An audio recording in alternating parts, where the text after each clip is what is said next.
ก็เดี๋ยวฝนตก เสาอากาศมันขั้วเป็นขี้เมี่ยงได้ก็ต้องมีการอนุบำรุงถึงวันนะช่วยกันเนอะพี่น้องท่านผู้ฟังดูแลรักษาซึ่งเป็นสถานีของเราคนฟังทุกท่านไม่ต้องไปที่สถานีก็ได้ไปที่ธนาคารใดธนาคารหนึ่งไปบอกเขาเพิ่นว่าขอโอนสตางค์เข้าบัญชีของสถานีกรรมเพื่อเพิ่นจะได้นำธนุบำรุงสถานีหมายเลขบัญชีธนาคารกสิกรไทยสาขาถนนสุเทพหมายเลขบัญชี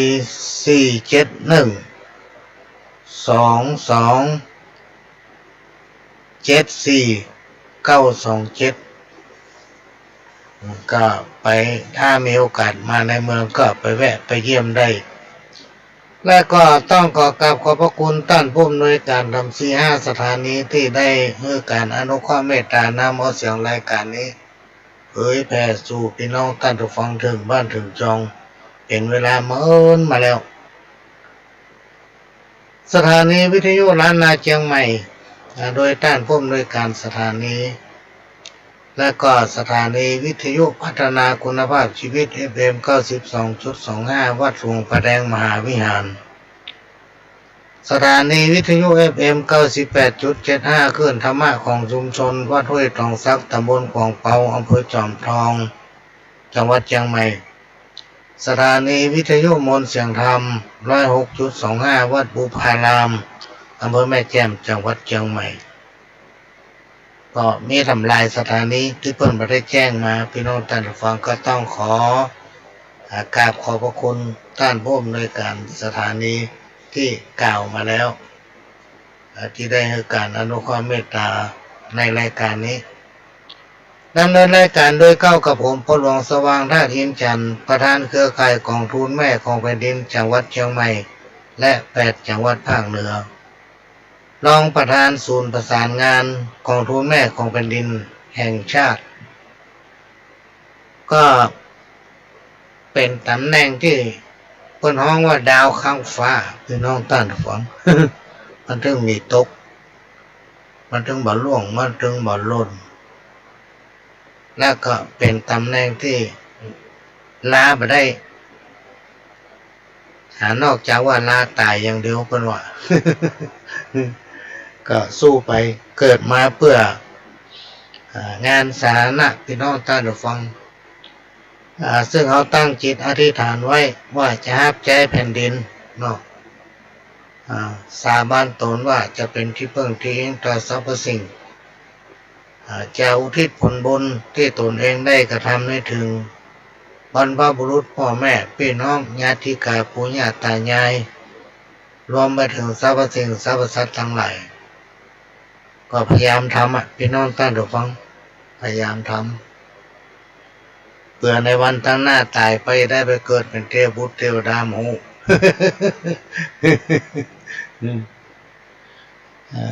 ช่วงระยะที่ผ่านมาพี่น้องท่านผู้ฟังก็ไม่ค่อยได้มาพบปะพี่น้องท่านผู้ฟังตั้งแต่วันที่15 16 17 18 19 20นี่ก็อยู่กรุงเทพก็ไปทำภารกิจหลายอันหลายอย่างโดยนำเอาตัวแทนของแต่ละจังหวัดในภาคเหนือของเรารวมไปถึง9 ภาคพี่น้องท่านผู้ฟังในเขตดูแลของปวส.ภาคมันมีอยู่9 ภาคมีภาค1ภาค2ภาค3ภาค4ภาค5ภาค6ภาค7ภาค8ภาค9ภาคเหนือตอนบนของเรานี่อยู่ในความดูแลในการสนับสนุนของปวส.ภาค5โดยได้รับการอนุเคราะห์เมตตาจากกรมและก็สำนักงานพัฒนาชุมชนทุกจังหวัดใน8 จังหวัดภาคเหนือเป็นแกนนำเป็นแกนหลักเป็นผู้ประสานเป็นหัวใจของงานกองทุนแม่ของแผ่นดินซึ่งปวส.ภาค5นั้นมีเจ้าหน้าที่จำนวนน้อยก็เพิ่นได้มอบหมายให้ทางกรม พัฒนาการปกครองพัฒนาสำนักงานพัฒนาชุมชนซึ่งเปิดมีสำนักงานพัฒนาชุมชนทุกจังหวัดนอกจากจะมีสำนักงานพัฒนาชุมชนทุกจังหวัดมีสำนักงานอยู่ที่สารกลางจังหวัดแล้วก็มีสำนักงานพัฒนาชุมชนทุกอำเภอพี่น้องท่านผู้ฟังที่จะเป็นตัวขับเคลื่อนเป็นกำลังใจนะเป็นควันกำลังให้กับเครือข่ายกองทุนแม่ของแผ่นดินที่ว่ามาแล้วนอกจากนั้นก็มีประธานเครือข่ายซึ่งทั้งหมดกันมีอยู่ที่ลักๆที่เป็นหัวใจของมันมีอยู่6 ท่านจังหวัดเชียงใหม่เท่านั้นมีประธานเครือข่ายมีโซนกลางก็คืออำเภอดอยสะเก็ดพ่อกำนันชุมพลชัยรุ่งเรืองอันนี้เป็นประธานโซนกลางประธานโซนใต้ก็มีพ่อหลวงจรัญธรเทพเป็นประธานเครือข่ายของอำเภอดอยหล่ออำเภอดอยหล่อแล้วก็ภาคเหนือสุดก็มีตอนนี้เป็นนายกท่านนายกคำมูลนะตอนนี้เป็นนายกอยู่ที่เทศบาลน่าจะชัยปราการเป็นประธานโซนเหนือลาพ่อหลวงนั่นเป็นประธานโดยทั่วไปทุกอำเภอซาวอำเภอเนี่ยเป็นประธานเครือข่ายและก็นะครับการอนุเคราะห์เมตตาจากภาคเหนือตอนบนเพื่อดำรงตำแหน่งเป็นประธานเครือข่ายคนห้องว่าประธานภาคเหนือตอนบนโดยการอนุเคราะห์เมตตาสนับสนุนบอกว่าจะเป็นทั้งด้านความรู้ทั้งด้านงบประมาณทั้งด้านการดำเนินงานถึง2 หน่วยงานนี้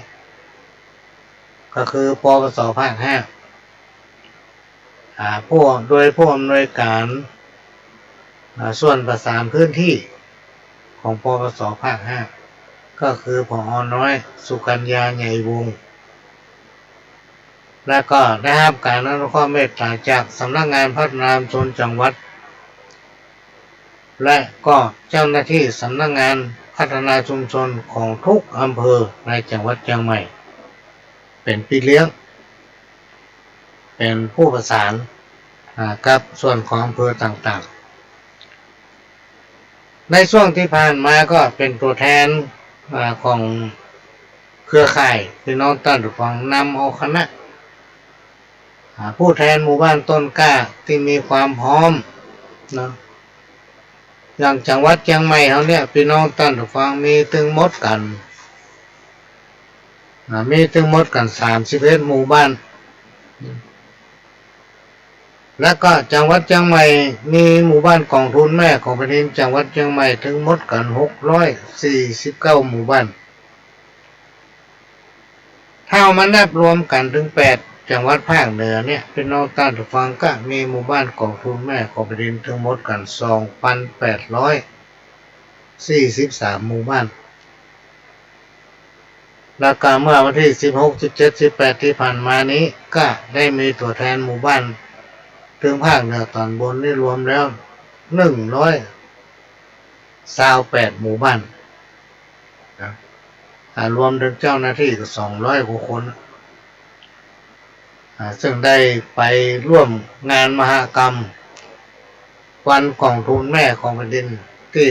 เมืองทองกรุงเทพมหานครในปีพ.ศ. 2566เนี่ยพี่น้องท่านผู้ฟังก็ได้รับพระ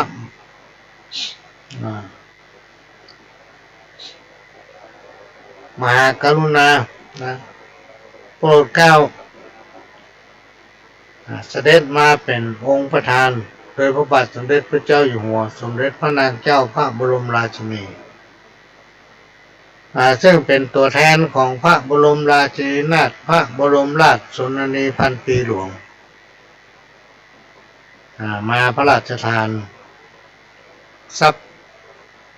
ในส่วนของพระองค์เพื่อกับหมู่บ้านต้นกล้ากองทุนแม่ของแผ่นดินประจำปี 2566 นี้ก็ถือว่าหมู่บ้านกองทุนแม่ของแผ่นดินเนี่ยพี่น้องท่านผู้ฟังมันมีความสำคัญเป็นอย่างยิ่งเกี่ยวกับการพัฒนาสร้างความสมานฉันท์และการป้องกันนะแก้ไขเฝ้าระวังปัญหายาเสพติดซึ่งเริ่มต้นเดิมทีนั้นพระบรมราชชนนีพันปีหลวงท่านได้พระราชทานพระราชทรัพย์ส่วนพระองค์เพื่อกับสำนักงานคณะกรรมการป้องกันและปราบปรามยาเสพติดทางสำนักงานคณะกรรมการป้องกันและปราบปรามยาเสพติด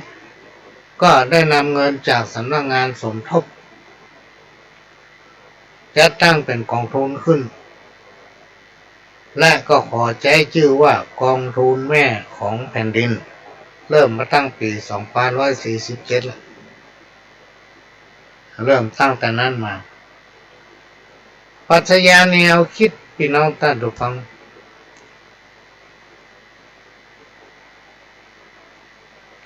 ของกองทุนแม่ของแผ่นดินซึ่งได้รับพระราชทานเงินขวัญถุง 8,000 บาทเป็นเงินพระราชทานอันเป็นสัญลักษณ์แห่งพระมหากรุณาธิคุณเป็นล้นพ้น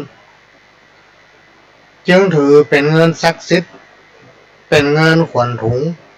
ของหมู่บ้านและชุมชนโดยมีการนำไปจ่ายพี่น้องท่านผู้ฟังนอกจากมานำไปจ่ายแล้วยังหามาสมทบจากทุนศรัทธาจากทุนปัญญาวัตถุประสงค์ของกองทุนตั้งต้นแห่งความดีเพื่อขยายพลังแห่งความดีของคนในสังคมในหมู่บ้านชุมชนให้กว้างขวางยิ่งขึ้นประการที่สองเพื่อสร้างกระบวนการด้านความคิดได้แก่การแลกเปลี่ยนการรวมกลุ่มเพื่อให้เกิดการเรียนรู้และการตื่นตัวและมีความเข้มแข็งร่วมกันแก้ไขปัญหาของหมู่บ้านชุมชนโดยเฉพาะอย่างยิ่งปัญหายาเสพติดประการที่สามเพื่อสนับสนุนกิจกรรมในการพัฒนาเศรษฐกิจแบบพอเพียงเพื่อการพึ่งพาตนเองและพึ่งพาซึ่งกันและกันประการที่สี่เพื่อสนับสนุนกิจกรรมการแก้ไขปัญหายาเสพติดในหมู่บ้านชุมชนได้อย่างยั่งยืนและพัฒนาเป็นศูนย์เรียนรู้ชุมชนซึ่งเป็นที่มาของศูนย์เรียนรู้ชุมชนกองทุนแม่ของแผ่นดินอันนี้พี่น้องท่านผู้ฟังหลายๆผู้หลายท่านยังบ่เข้าใจแม้ว่าเขาจะอู้ไปหลายเตื้อ ก็ยังเกิดการลังเลบ่เข้าใจอยู่ว่ามันคืออันหยังแล้วเป็นทำงานเกี่ยวกับอันหยังอีเนาะ นี่ก็มาใช้เวลาเนี้ยอู้หูฟังและในช่วงที่ผ่านมาเนี่ยพี่น้องท่านผู้ฟังก็ไปอยู่ที่กรุงเทพกันก็มีการตรวจเข้มในการเตรียมความพร้อมถึงวันละนะถึงวันละ ตรวจเข้มอย่างใดมีการตรวจอย่างไรอันอย่างพ่อหลวงนี่โดนจกคอน่ะ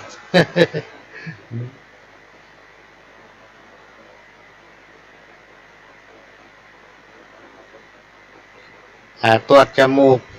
ตรวจคอเนาะจกลงในลำคอเพื่อความปลอดภัยเพราะช่วงนี้ต้องระวังตัวพี่น้องต้านของโควิดมันมาระบาดทำละก็ไปอยู่ที่ปุ่นได้หลายวันนะครับความสะดวกจากคนที่เคารพนับถือกันรับส่งปลาไปกินข้าวปลาไปหั่นไปนี่ก็ต้องขอกราบขอบพระคุณคนใจดีที่อยู่กรุงเทพปิกมาพี่น้องต้านฟังเนื่องจากว่าวันที่เพิ่นโปรดเกล้าให้เขาเฝ้าวันนั้นนั่งพ่อและแม่ นั่งพ่อและแม่ก็เรียบร้อยไป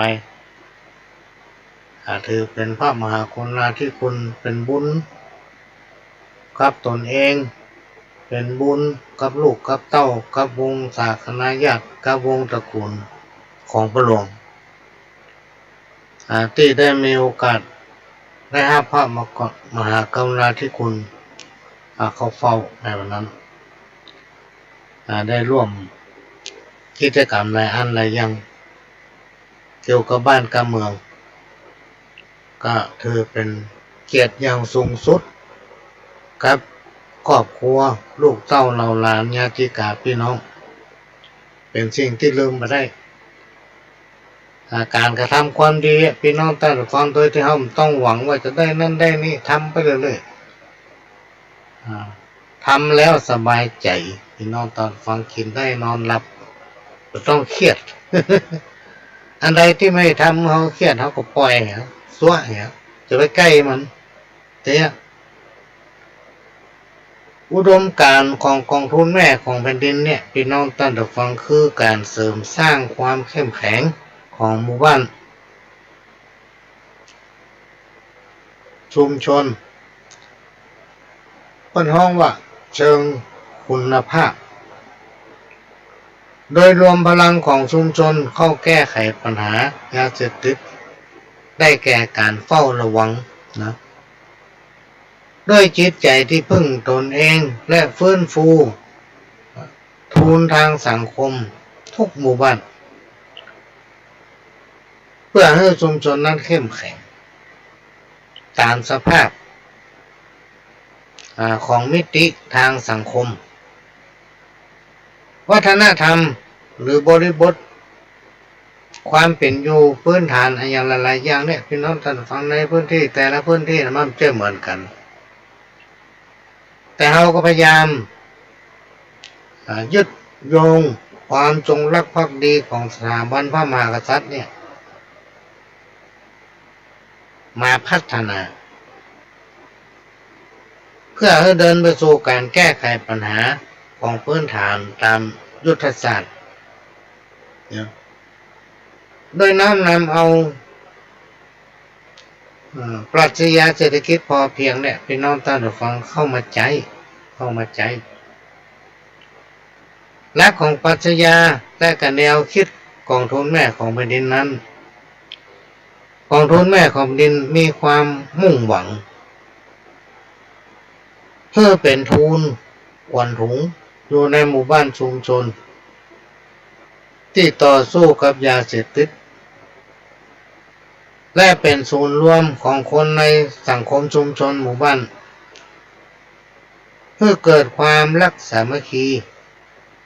สร้างความสมานฉันท์ให้กับหมู่บ้านชุมชนพึ่งพา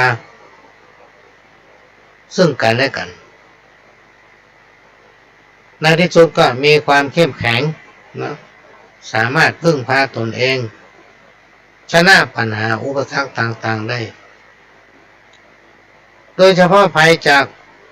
สิ่งเสพติดสิ่งบดีตั้งหลายพี่น้องท่านผู้ฟัง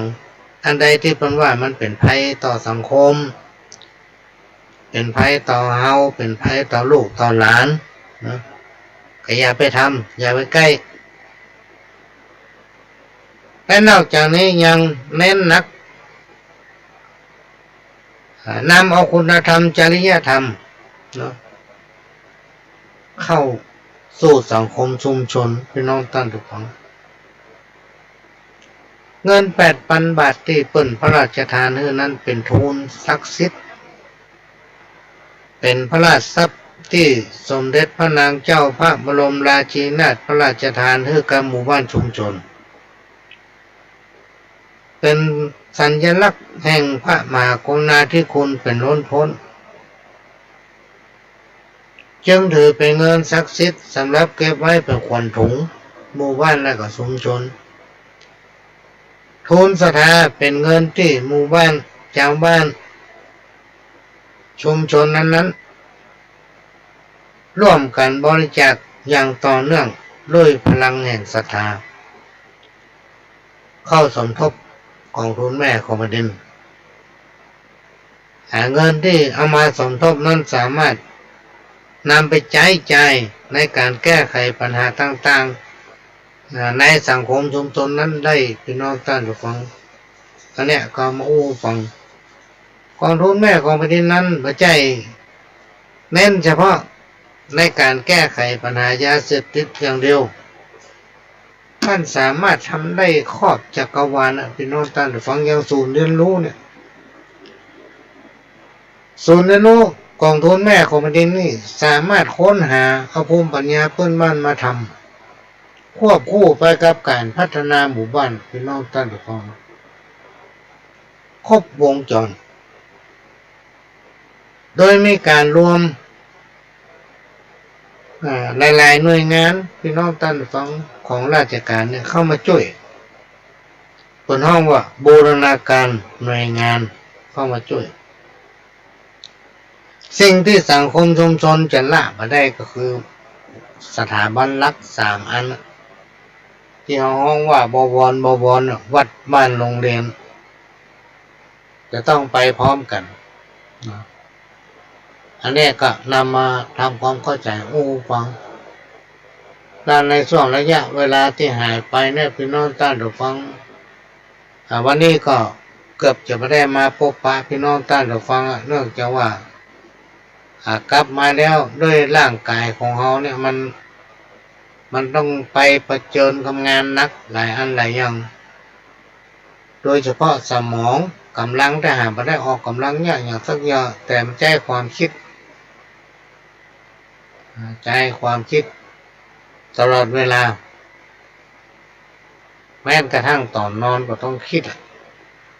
ก็จนหลับ จนหลับเพราะฉะนั้นมันก็ซึกล้าไปพ่อลูกจะเป็นวัดพี่น้องต้านฟ้าโควิดทำมีพ่อไปจกไปตรวจจมูกไปตรวจคอมาหมดแล้วมันมี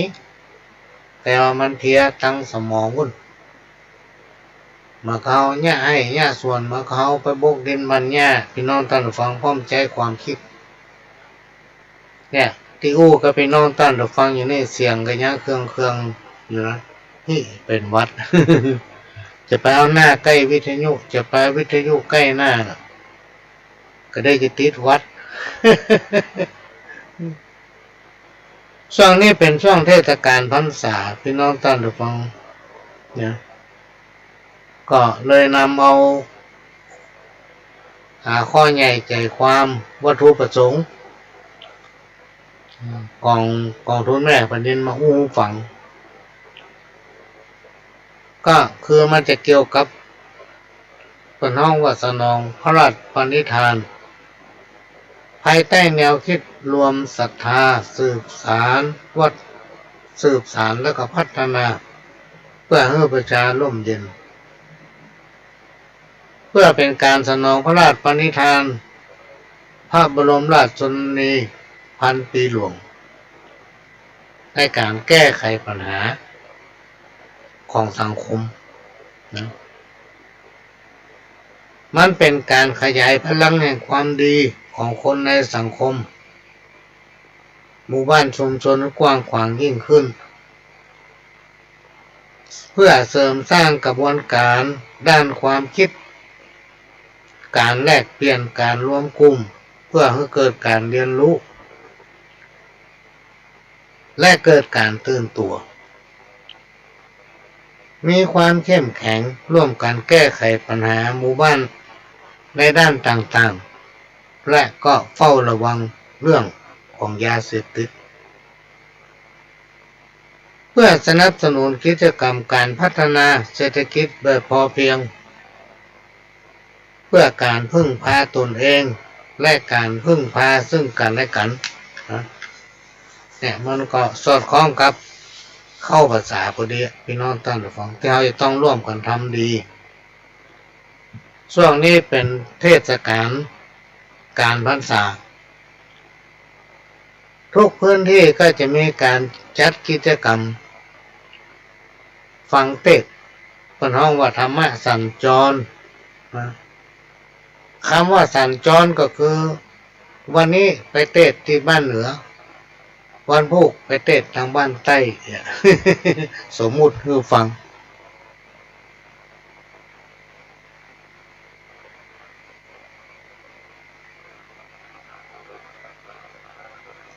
และก็ต้องขอกราบขอบพระคุณอนุโมทนาบุญกับพี่น้องกลุ่มหนุ่มสาวจังหวัดเชียงใหม่ขบวนรถด่วนเนาะพิเศษของจังหวัดเชียงใหม่ก็มีการเคลื่อนไปเป็นประจำซึ่งจัดมาเป็นเวลาหลายสิบปีละปีนี้ประกาศจัดแล้วแต่ละตำบลประกาศจัดกันพี่น้องท่านผู้ฟังอย่างสันติเสื้อนี่ก็มีข่าวว่าก็ไม่ได้อ่านหนังสืออย่างสักอย่าง มาจากกรุงเทพก็ได้ไปวัดแต่เจ้านี้แวะไปกันก็ไม่ได้ป้าไปสักคนพี่น้องท่านผู้ฟังก็มีข่าวว่าสินหน้าเนี่ยจะมีธรรมะสัญจรมีเทศน์ก็ไม่ได้ถามไผว่าพระอาจารย์ท่านไหนจะมาแสดงปาฐกถาธรรมในวันศีลที่ถึงเนี้ยที่บ้านหลวงพ่อโดยเทศบาลตำบลสันติเสื้อกิจกรรมไหว้สาปามีธรรมเกิดขึ้นได้ด้วยบุญบารมีการดำริของหลวงพ่อพระครูโสพลบุญญาภรณ์อดีตเจ้าวาดวัดโสภณารามอดีตเจ้าคณะอำเภอแม่ริมซึ่งหลวงพ่อพระครูโสพลบุญญาภรณ์หรือว่าตุลุงทองนั้นเป็นพระนักเทศน์ที่มีชื่อเสียงดังขนาดเลยไปที่ไหนไปของรู้จักเพิ่นจะเทศน์ธรรมมหาจารย์13 กันบางที่บางแห่งก็ไปเทศน์ทุจกและทางสถานีวิทยุหลายๆสถานีเพิ่นจะเล่าเจื้อเพิ่นจะเทศน์ธรรมะบรรยายที่เอาขว้างมาได้สักอันทุกเจ้าทางสถานีก็จะอัดไว้แล้วมาออกอากาศให้พี่น้องท่านผู้ฟังนะครับฟังกันซึ่งในปีนั้นพี่น้องท่านผู้ฟังน่าจะเป็นปีต้น2ต้น3จากการน่าจะเป็นปี46 47 48เนี่ยถ้าจำไม่ผิดพ่อหลวงนี่ได้นำเอาคณะกรรมการของกองทุนแม่ของประเด็นนี้คณะกรรมการของศูนย์เรียนรู้ชุมชนของทุนแม่ของประเด็นบ้านใต้น้องอีควายไปฟังธรรมบนห้องว่าไปแสวงบุญ2 ลำรถครับคุณหนุ่มสาวจังหวัดเชียงใหม่พ่องไปคนเดียวพ่องตามวัดไปสุมมาคารวะไปกราบไปไหว้ไปฮับโอวาทจากเถระครูบาอาจารย์หลายที่หลายทางต่อมาสตางค์มีฮื้อการรถคนอุปถัมภ์ก็อุปถัมภ์บะแตะ อุปถัมภ์ได้บกี้เตื้อหายเซ็บต้องติดหนี้ค่ารถก็ไปอู้กับหลวงพ่อพระครูโสพลบุญญาภรณ์หรือว่าตุลุงทองวัดโสภณารามตอนนั้นเพิ่นเป็นเจ้าคณะอำเภอแม่ริม ตอนที่เพิ่นมีชีวิตอยู่เพิ่นก็บอกว่าโอ้ท่านเป็นการลดการอย่างนี้เขาช่วยมาได้เอาอีกอ่ะพิจารณาเอาบ่ต้องไปที่อื่นละเอาวนตำหมู่บ้านตำบลเขานะบ้านเรามี5 วัดก็วนกันอยู่ฮะนะบ่ต้องไปที่อื่นนะมันเสี่ยงการใช้จ่ายสูงต่อมาทำเจ้าหนึ่งต้านก็มาที่บ้านพ่อหลวงเนี่ยโดยต้านลงไปที่ศูนย์เรียนรู้ก็คือส่วนสุขภาพตอนนั้นเป็นศูนย์เรียนรู้ชุมชนบ้านต้าลองขี้ควายดังทั่วประเทศดังไปถึงต่างประเทศฝรั่งนี่เหมาเครื่องบินมาน่ะพี่น้องต้านฟังมาที่ศูนย์เรียนรู้บ้านต้าลองขี้ควายเนี่ยประกวดได้ที่หนึ่งได้ตลอดหลวงพ่อเพิ่นมาในช่วงนั้นนายกคนปัจจุบันก็คือนายกลักบุญชนะเนี่ยเป็นกำนันพ่อกำนันลักบุญชนะเพิ่นจะลูกเจ้าตั้งวันแล้วก็มาเตียวส่วนสุขภาพผู้เจ้าแกเป็นนักพัฒนาพอดีปะกับเติงหลวงพ่อเพิ่นก็ห้องกำนันมานี่ก่อนกำนันนายกลักเนี่ยเพิ่นห้องกำนันคนนั้นมานี่ก่อนก็ไปหาเพิ่นก็โอ้ฟังมาเดียวเนี่ยพอหลวงว่ามันไปฟังเทศน์ทั้งนั้นนี่เหมารถเอากันไปสตางค์ก็มีเส้นสตางค์นักกับโอ้หลวงพ่อฟังหลวงพ่อก็บ่มีสตางค์จะมาช่วยมีแนวคิดว่าจัดในตำบลสันติเสื้อเนี่ยแล้วไปเอาสังฆทานที่เฮาพุ่นนี่หรอ ใส่ยอดแถมมาในตังปันนี่มันมีค่าโลพี่น้องต้านทุกฟังใส่ยอดหาข้างละปันถ้ามีตังไปเอาที่เฮาพี่น้องเพิ่นหลวงพ่อเพิ่นจะอุปถัมภ์กำนันรักก็เลยว่าเป็นหยังเอาที่ผมเนี่ยสตางค์เกือละปันสังฆทานเพื่อพ่อหลวงวางไปจัดการคนเดียวพี่น้องไปเอาที่เฮาหรือไปแย่อยู่ได้ก็แล้วแต่ให้มันมีมาตั้งวันนั้นมาพี่น้องต้านทุกฟังพ่อหลวงสว่างกับคณะกรรมการของศูนย์เรียนรู้เนี่ยก็ห้ามอาสาไปจัดสถานที่โดยบ่ยุ่งกับวัดขอใจสถานที่วัดและเฮาเป็นคนไปจัดสถานที่ก่อนที่จะเริ่มโครงการก็มีการประชุมสงฆ์นะ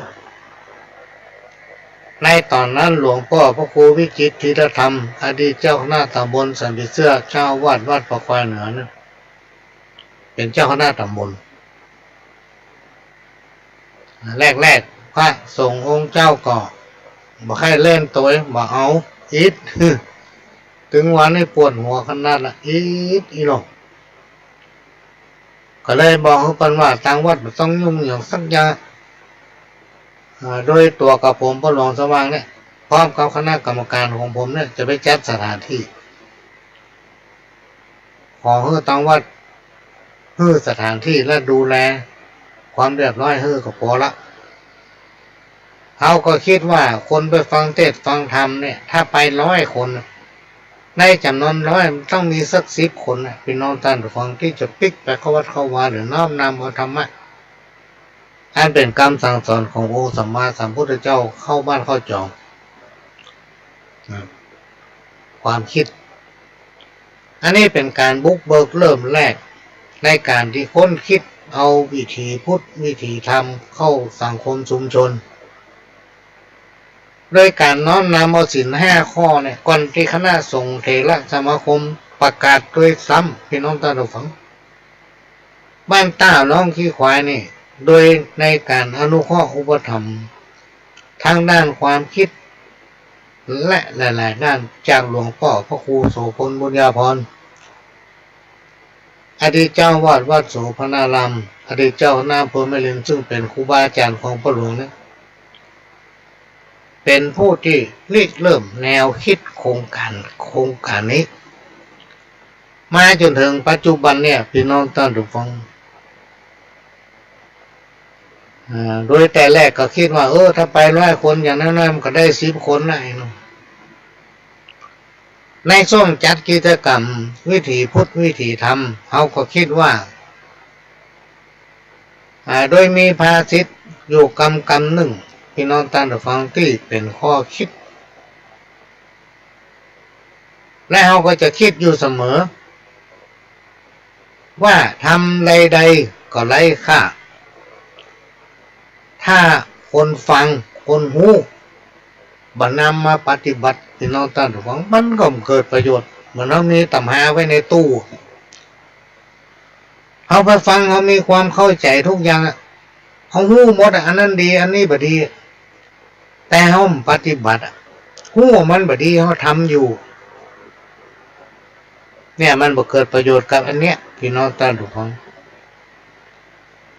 สิ่งที่มันเป็นอุปสรรคต่อการพัฒนาคนต่อการพัฒนาสังคมในยุคปัจจุบันนี้มันนักเหลือเกินเพราะอย่างเพราะจิตใจของคนเฮานั้นห่างจากศีลจากธรรมเนาะมีการหันแก้ตัวนักขาดความสมัครสมานสามัคคีและก็ต่างคนต่างก็ถือว่าตัวเองนั้นแน่มีความรู้มีประสบการณ์ต่างคนต่างถือว่าตัวนั้นดีพี่น้องท่านผู้ฟังและการแข่งแย่งกันในสังคมชุมชนเนี่ยมันมีถึงหมายมันถึงผ่อนบักคายกันแล้วคือการแข่งแย่งกันเป็นไงแม้ว่าพื้นฐานของทางด้านการสังคมชุมชนเนี่ยมันจะมีพื้นฐานทางด้านการศึกษานักเท่าใดก็ตามนะเทคโนโลยีสื่ออะไรอย่างต่างๆเนี่ยมันจะอำนวยความสะดวกนักน้อยอย่างใดก็ตามพี่น้องท่านผู้ฟังคนเราจะมีความรู้นักน้อยขนาดไหนแต่การพัฒนาคนก็เหมือนเดิมเหมือนเก่าเพราะอย่างเพราะแต่ละคนนั้นบันนำเอาวิถีพุทธวิถีธรรมบันนำเอาคำสอนขององค์พระสัมมาสัมพุทธเจ้าไปพัฒนาตนเองเรียกว่าพัฒนาจิตใจของตัวเก่าพี่น้องท่านผู้ฟังตลาดใดเท่ายังยึดติดกับอามิสสินจ้างเวลาเขาจะทำอย่างก็คิดก็จะได้เวลาเขาจะทำอย่างคิดก็จะเอาพี่น้องท่านผู้ฟังอันเนี้ยมันเป็นอุปสรรคต่อการพัฒนาครูบาอาจารย์เปิ้นกล่าวไว้ว่าเขาจะพัฒนาอย่างก็แล้วแต่ต้องพัฒนาจิตใจของตนเองก่อนนะต้องพัฒนาจิตใจของตนเองเพราะฉะนั้นพ่อหลวงก็เลยหันมาชักชวนให้พี่น้องในสังคมชุมชนโดยยึดเอาหมู่บ้านของทุนแม่ของแผ่นดินทั่วจังหวัดทั่วทุกเขตทั่วทุกพื้นที่ทั่วทุกอำเภอรวมไปถึงทั่วประเทศพี่น้องท่านผู้ฟังในโอกาสที่เราได้ไปหาเพิ่น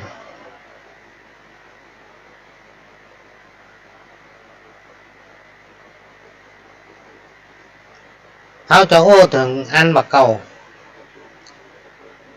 คนตะกอนเป็นอยู่ด้วยกันเนี่ยอยู่ด้วยกันเหมือนพี่เหมือนน้องพี่น้องท่านผู้ฟัง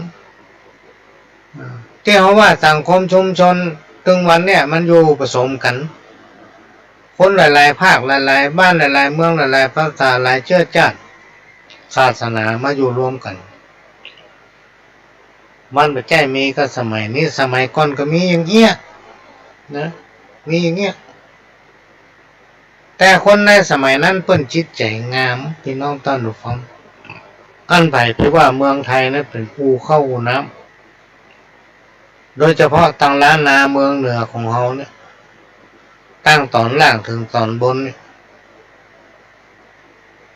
เปิ้นเฮือนามว่าเป็นเมืองที่มีอารยธรรม จิตใจของคนถึงตอนหลังตอนบนเตียวห้องวลานาเนี่ยเป็นผู้ที่มีจิตใจงามเนี่ยมันมีมาสมัยโน้นแล้วพี่น้องท่านผู้ฟังแต่มันมาสูญหายในยุคปัจจุบันเนี่ยเพราะอย่างเพราะแต่ละคนมาพัฒนาจิตใจของตัวเขาจริงดีจริงเดียอย่างที่ว่าเนี่ยแต่ละคนถือตัวแน่ทำตัวเป็นน้ำเต็มแก้วไม่ยอมรับอย่างใครสักคนเอาตัวเองว่าแล้วความจริงดีจริงเด่นกว่ากันล้ำกันเหลือเนี่ยมันยังมีอยู่ในจิตใจของคนเฮาตลาดได้ที่เฮายังบักคัดบักเกาเฮาบ่ลบล้างสิ่งที่เก่ามาเนี่ยออกไปจากจิตใจของคนเฮาพี่น้องท่านผู้ฟังสังคมชุมชนมันจะเป็นอย่างเงี้ยตลอดไป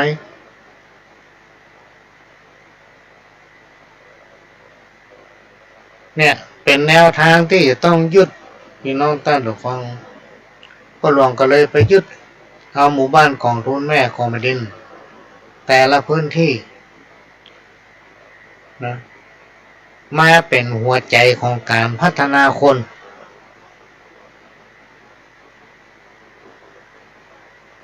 นะเพื่อร่วมกันนะสร้างความสมานฉันท์มีความสมัครสมานสามัคคีถือว่าเป็นพี่เป็นน้องกันอ่ะพี่น้องท่านผู้ฟังคนเราทั้งหลายที่เกิดมาในโลกเนี้ยโลกมนุษย์โลกนี้ไปแจ้งเฮาถ้วยให้ตะไลปากทุกอย่างอ่ะบอกว่าจะเป็นรถไล่นาสาโทไล่ส่วนแม้กระทั่งแก้วแหวนเงินคำเสื้อผ้าสิ่งของประดับในร่างกายของเฮามันก็ใจของเฮา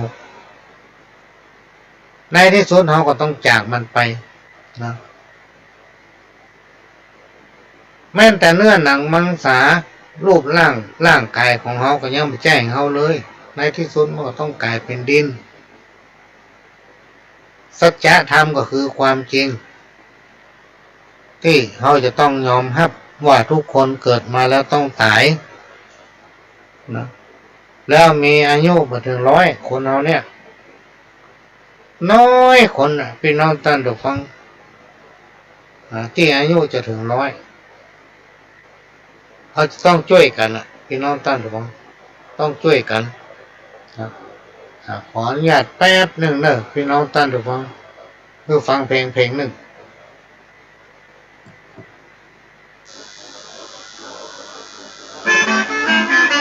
12 เดือนเต็งเลิกเล่น2 หันแสงของนวลจันทร์ป้องแสงเจิดจ้า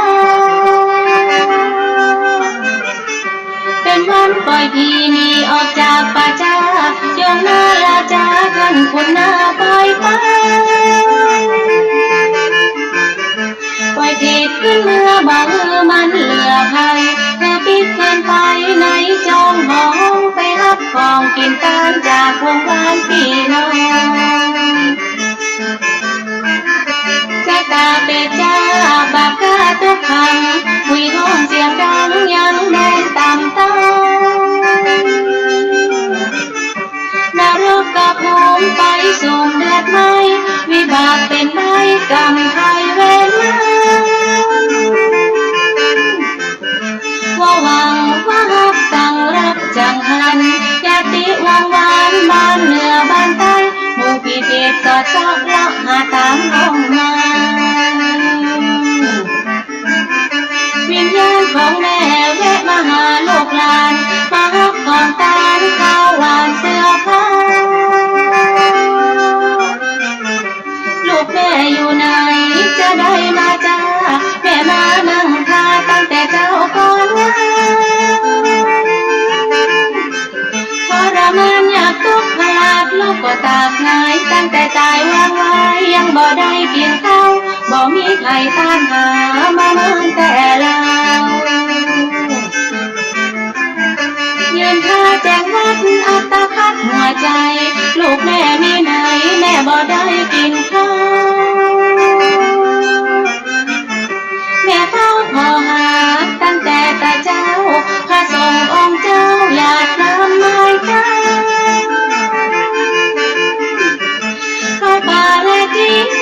สิ้นของหวานแม่ยังบ่หันของตานสักหน่อยแม่เฝ้าขอหาน้ำตาแม่ก็ยังเปิดมาใกล้กันต้นยังไรเขาคองแม่แก่ยืนมองน้ำตาน้องลอยน้ช่วยรอผมตะคนเยอะหลายแต่ว่าช่วยพอลูกลามือคาสักกันควายมายาวๆโอ้ลูกเต้าบ่จังจะเลยมองยามเวลางามอย่างนี้แสนเรียกขานามาให้หาลูกรีลูกติดธุระก็ว่าบ่สนใจก็บ่ห่วงอะไรดวงใจแม่จ้าไปส่วนเสหาสุราน้ำเหล้ามากินปลากินข้าวเจ้าทำไมลงคอปีในหนึ่งเตื้อให้เมื่อมาขอลูกแป้งหน้างอบอกให้พอนะเอาไว้หันก่อนเตอะเงินบ่เยอะเตื้อนาลาดกตกข้างป่าวังอับสูญลูกหลานลืมบุญคุณบ่นึกถึงคุณค่าตั้งแต่นี้ไปยาวไกลไปหน้าคือสู่นั้นกาตกต่ำเพียงดินไรค่าของสินทรัพย์จนอับทำกินมีแต่เขามนทินมีสิ่งเต็มบ้านมีแต่ความชิบหายให้ไหนก็กันทำให้เววาเกิดคนละหนทั่วทุกตำบลชุมชนหมู่บ้านเล่นเล่นไปมาที่สาสีด้านของหุยสองสานมองวานนาฉันจะยมที่บ้านไปตันมาหาจับมัดกายาส่งโลกาลงใต้เพราะว่าหมดเวลาจำเป็นต้องลาก็ออกมาโยมพ่อบ้านเจ้าขาขอเวลาก่อนบอกแต่เจ้าขอรอลูกแผ่นสักหน่อยยังบ่ได้กินยังสักเต้าเกินก้อยน้ำหวานน้ำอ้อยน้ำย้อยไปบ้างเก็บใบตองมาเลียบนทำเหี้ยหล่นหายกินแก้กะหายในใจมนเศร้าน้ำตาย้อยหยดมันเหลืออดแต่ลา12 เดือนเป็นคือเล่นพอหันของหวานเข้ามันยกตาปั่นลูกเต้าเหล่าหลานปากันไปซื้ออย่าดักดานเนื้อพ่อแม่เขาร้องกันเข้ากันน้ำทำตาลก็หนอพ่อแม่เพิ่นรอก็เหียสักน้อยบ่ดีลืมมนต์คนให้ทำมนต์เรียบร้อยโอละน้อละน้อเรียบร้อยโอละน้อละน้อเรียบร้อยโอละน้อละน้อเรียบร้อย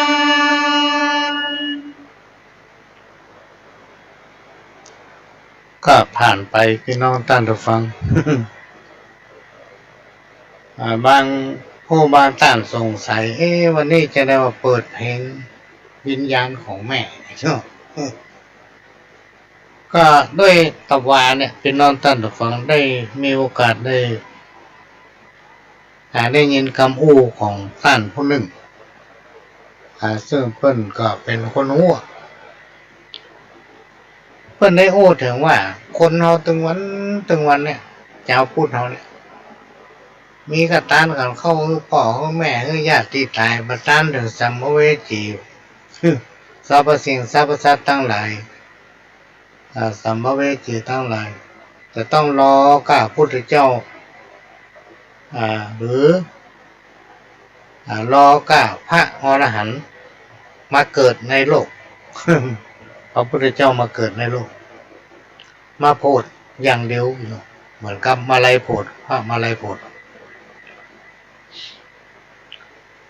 ก็เลยมานึกถึงว่า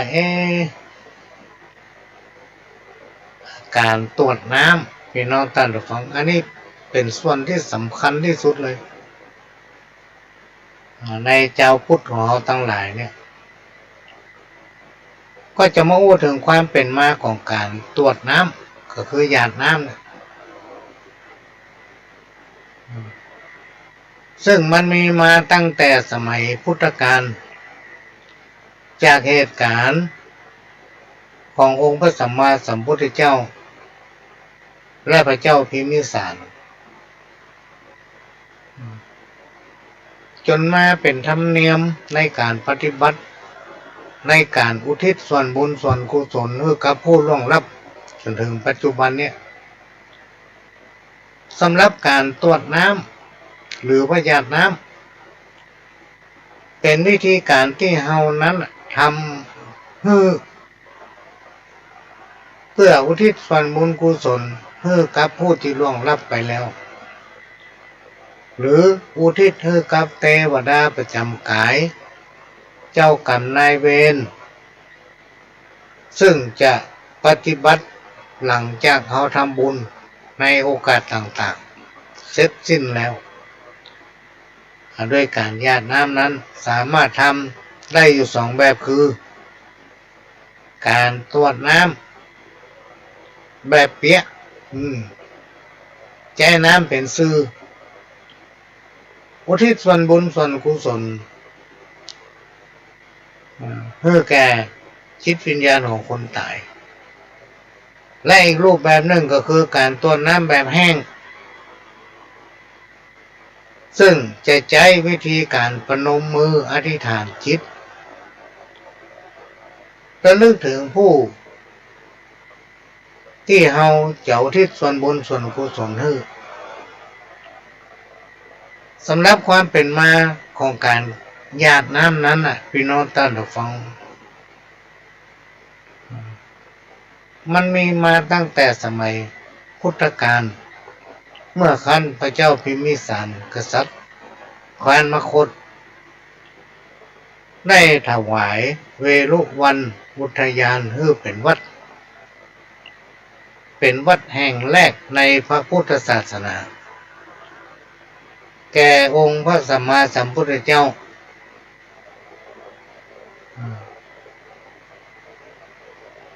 ทำเป็นพระวิหารที่ประทับโดยในคืนนั้นพระเจ้าพิมพิสารได้ยินเสียงร้องโหยหวนอันน่าสะพรึงกลัววันต่อมาก็ได้นำเรื่องดังกล่าวไปกราบทูลพระพุทธเจ้าพระพุทธเจ้าก็ได้ไขความสงสัยเสียงที่ได้ยินนั้นเป็นเสียงของญาติในอดีตอันไกลโพ้นหลายร้อยหลายพันปีพระเจ้าพิมพิสารเนี่ยได้ไปเกิดเป็นเป็ดซึ่งมาขอส่วนบุญเนื่องด้วยพระเจ้าพิมพิสารนั้นทำบุญแล้วแต่ไม่ได้อุทิศให้เจ้าวันต่อมาพระเจ้าพิมพิสารก็ได้อาราธนาพระพุทธเจ้าไปโปรดเมตตาเตือนหนึ่งแล้วได้อุทิศบุญที่กล่าวมาแล้วเนี่ยด้วยการลั่งน้ำหยาด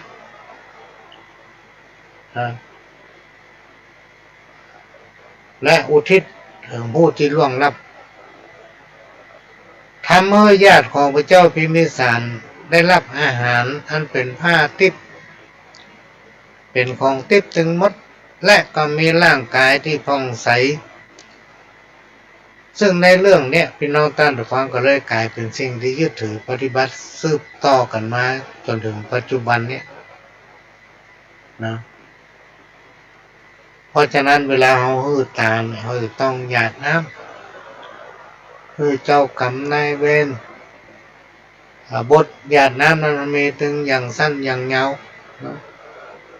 หรือเวลาพระเพิ่นฮือปอนพี่น้องท่านผู้ฟังเวลาพระเพิ่นฮือปอน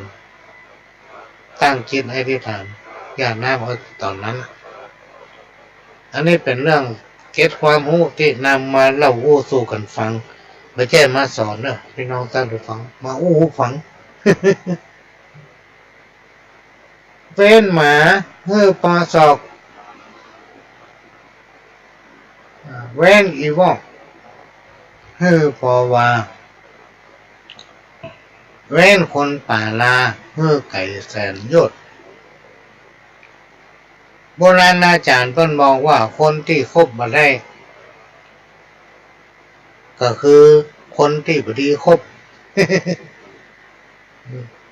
จำง่ายๆคนที่คบมาได้ก็คือคนที่บ่ดีคบ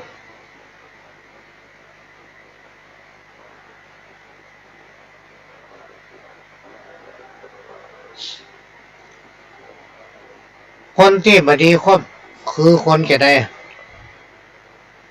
คนที่มีความละโมบบ่สม่ำเสมอคนที่คอยก็จะลบลู่ว่าคือเปิ้นคนอื่นคนที่ถือว่าตัวเองนั่นแน่ชอบยกตัวเทียบกับท่านคนที่มีความริษยาเป็นคนที่ตนีขี้จิถ้าไผ่บัดตัวใจมันไผ่บัดจ้างซุยกินก็มันก็ไม่ได้กินนะ คนอย่างเงี้ยมีปลาเลอะพี่น้องท่านผู้ฟังคนที่ว่านะมีปลาเลอะถ้าไผ่ขยะใครกินก็มันต้องจ้างต้องจ้างซุยมันเป็นซุยเนี่ยบดีแต่เอาตรงว่าดีถูกแท้ดีขนาดแดงกันเดียวได้กินนะเฮ้ยคนอย่างเงี้ยมีนักคนดื้อถือตัวนะชอบดูหมิ่นคนอื่นไผ่เนี่ยยังบดีสักคนอ่ะมีมันคนเดียวดีหรือคนและคนดำประเภทหนึ่งก็คือคนที่มีความประมาทในลาภสักขละอันนี้ก็มีนักพี่น้องตาดูฟังหมูจักตัวเองลืมตัวเก่าบ่หูจักกล้าของเปิ้นคนอื่นที่เปิ้นยื่นปันฮื้อห้องว่ามันตึงมาหันกล้าไปสักคนอ่ะ มันหันกล้าของมันนั่นน่ะคนอื่นจะยากจะได้ก็จ้างมันตึงมาสนใจแล้วคนทำประเภทหนึ่งที่น่ากลัวที่สุดก็คือคนที่เชื่อในสิ่งที่บ่ควรเชื่อพี่น้องท่านผู้ฟังถ้าตามภาษาเจ้าบ้านเราคนหูเบาไผกระจ่างได้ไปอย่างให้มันฟังมันเชื่อหมดคนห้องว่าคนหูเบานะและคนทำประเภทหนึ่งคนที่บ่มีความละอายต่อบาปบ่มีความละอายต่อการกระทำของตนเองแม้นจะหัวมันบดีมันน่าอับอายแม้นว่ามันมาเหมาะสมมันก็บ่คิดเพิ่นห้องว่าเป็นคนที่บ่มีความละอายต่อการกระทำบ่ว่าจะเป็นการกระทำทางด้านกายวาจา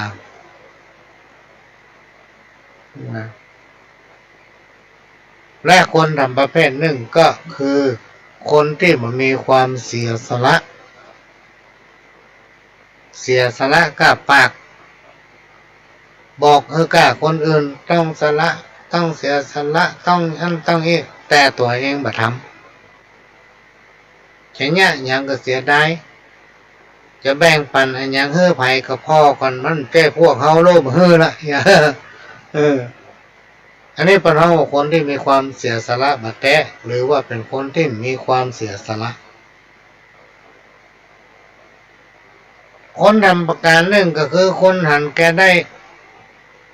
นะคนหันแกได้นี่นักแกเนอะพี่น้องท่านผู้ฟังมันชอบแบ่งปันสิ่งของที่มันมีความจำเป็นให้กับคนอื่นขนาดตัวมันยังไม่จำเป็นจิตใจจำเป็นจะเอามันยังไม่จำเป็นที่ได้ แต่เอาไปให้คนอื่นเรียกว่าเอาของบดีของประจำเป็นไปให้คนอื่นคนทำประเภทหนึ่งคนที่อวดตัวเก่าคนที่อวดหูที่จริงสิ่งที่มันหูสิ่งที่มันสิ่งที่มันว่าสิ่งมันทำที่มันทำเนี่ยพี่น้องท่านผู้ฟังมันมีประโยชน์อย่างสักอย่างแต่ใจมันชอบ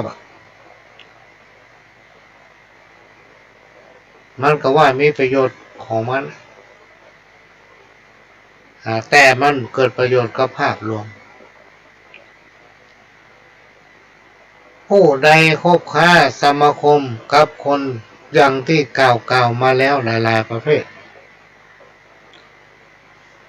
ครูบาอาจารย์เปิ้นกล่าวไว้ว่าย่อมจักพบปะแต่ความเสื่อมนะความเสื่อมเพราะคนประเภทที่กล่าวมาเนี่ยพี่น้องท่านผู้ฟังมันมุ่งหาแต่ประโยชน์ของตัวมันจะเอาประโยชน์ใส่ตัวมันฝ่ายเดียวพี่น้องท่านผู้ฟังนะก็ลองสังเกตพอเถอะวันใดถ้ามีประโยชน์กับเขาจะมาเขาติ๊กมากับคนหนึ่งโอ้ยหนูคนนั้นนะลุงคนนั้นมันฮักหนูคนนั้นกันตึงข้ามมันก็โทรหากินข้าวแล้วยังหนูมีสตางค์ใจก่อนหนูเนี่ยสบายดีก่อนหนูกำลังทำอะไรอย่างอยู่เพิ่นถึงดีแต่ดีว่าก็แสดงว่าหนูคนนั้นมีประโยชน์กับเขาก็มันไปใจพ่อใจแม่เฮาเรื่องอะไรอย่างมันจะมาเป็นห่วงเฮาฮักเฮาขนาดนั้นในที่สุดน้ำตาเจ็ดหัวเข้าพี่น้องตั้งถูกฟัง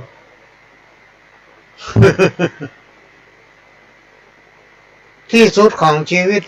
ของคนเฮาเนี่ยพี่น้องตั้งถูกฟังคือการกระทำความดีนะการกระทำความดีทำไปแล้วคนอื่นบ่เดือดร้อนตัวเองบ่เดือดร้อนโชคดีที่สุดของชีวิตคือการมีสุขภาพแข็งแรงบ่เจ็บเป็นหยังกินข้าวลำนอนหลับมีความสุขนักที่สุดในชีวิตคือการนำเอาศีลธรรมมาปฏิบัติแต่หลายคนว่าฟังคำธรรมกินที่ดำกับเข้าฟังกรรมที่เราได้กินที่ลาบถึงวันเนี่ยเส้นเลือดแตกไปหลายคนแล้วลูกพี่น้องท่านผู้ฟังคนที่ว่าอย่างนี้นะ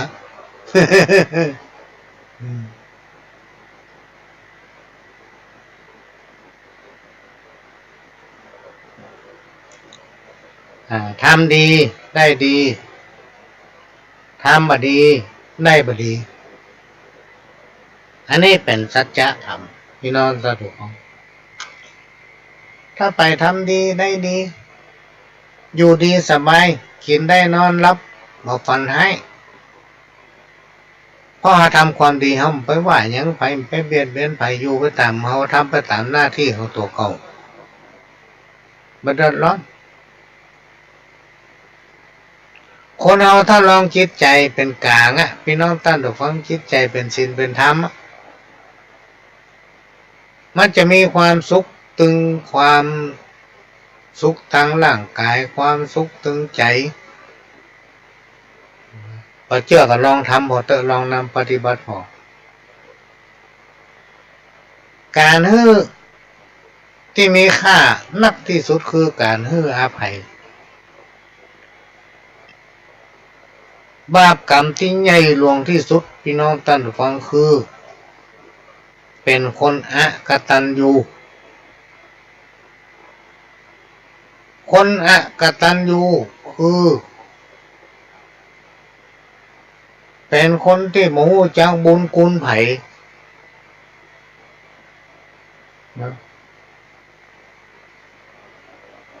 บ โอ้จักบุญคุณไผสักคนอ่ะทั้งที่หลายๆเตื้อเปิ้นเคยช่วยเหลือเฮาเวลาตกทุกข์ลงเนี่ยเปิ้นฮื้อข้อคิดฮื้อรักช่วยเหลืออย่างหลายๆอันหลายๆอย่างพอรักษาอ้าปากได้ลืมเปิ้นลืมบ่พอที่จะย่ำบ่ตัวนะ ที่จะคมที่จะว่าเฮ้ยเปิ้นคนแบบเนี้ยพี่น้องท่านทุกคนครูบาอาจารย์เปิ้นกล่าวว่าโอ้บ่ได้ไปแจ้งไปว่าอย่างเฮ้ยมันเนอะมันถึงบ่เจริญเฮ้ยตองพอเด้อพี่น้องท่านของตองพอเตอะ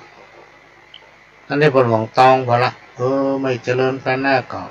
หน้าบุญมันให้นอกแต่เฮาพอละหาความเจริญบ่ได้จะดีก็มีปัญหาจะดีก็มีปัญหาจะได้ก็หายไปเหี่ยจะได้ก็หายไปเหี่ยโดยเฉพาะทางด้านจิตใจเป็นคนที่มีจิตใจรุ่มร้อนถ้าโอ้ถึงผู้ปฏิบัติเนี่ยมาถึงสุดยอดถ้าโอ้ถึงนับเลขพี่น้องท่านฟัง1มาถึง10ได้เพราะมันเป็นคนอกตัญญูรู้จักบุญคุณคนวอดลงติ๊กพี่น้องท่านฟังบาปกรรมจะตันหัวมันเพราะว่าบาปบุญคุณและโทษนะมันอยู่แม้ที่ข้างเนาะมันเป็นเงาที่ตามตัวลองสังเกตพอเนอะตองพอตึกการอนุเคราะห์ช่วยเหลือผู้อื่นตามกำลังของตนและด้วยความจริงใจอันเนี้ยพี่น้องท่านผู้ฟังเป็นบุญที่ยิ่งใหญ่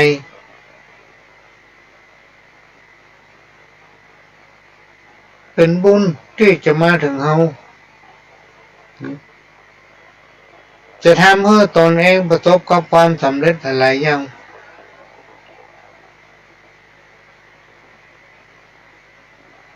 แม้ว่ามันจะมีอุปสรรคปัญหานักน้อยขนาดไหนในที่สุดก็จะผ่านมันไปได้โดยที่เรามีจิตใจแน่วแน่ในการกระทำความดีงาม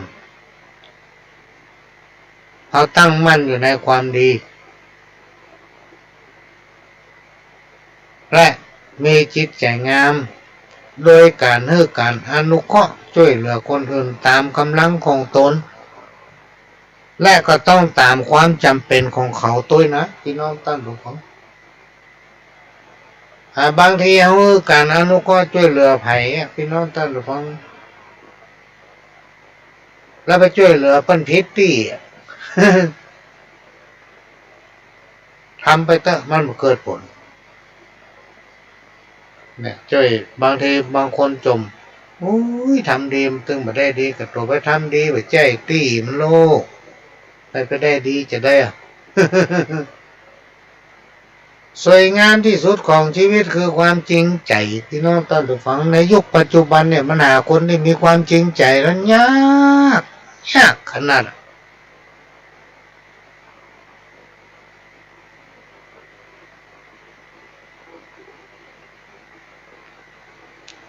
มาให้มีความจริงใจต่อกันคนที่มีความจริงใจต่อกันนั้นมันหายาก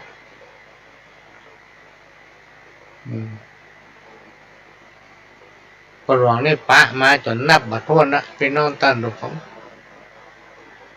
เท่าที่จำได้นี่เพื่อนที่คบไปมาหาสู่กันตั้งแต่ตะก่อนที่เขาจำความได้มาถึงวันเนี่ยนับมาแปะน่ะว่ามันมีเท่าใดสักปันนี่ถ้าจะมีให้นักกว่านั้นนะเข้ามาเรือสักคนอ่ะ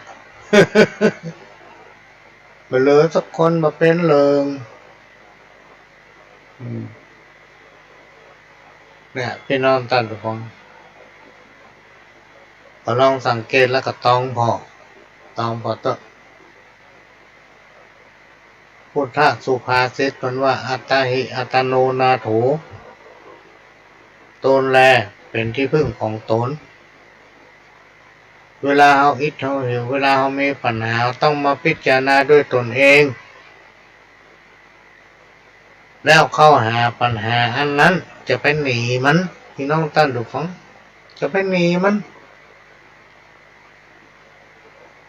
เพิ่นบอกว่าป้ายจ้างเข้าสู่วางงาเข้าไปหามันแล้วก็เอาเหตุเอาผลอันนั้นมาพิจารณาแก้ไขมันเขามีปัญหาใดให้เข้าหานั้น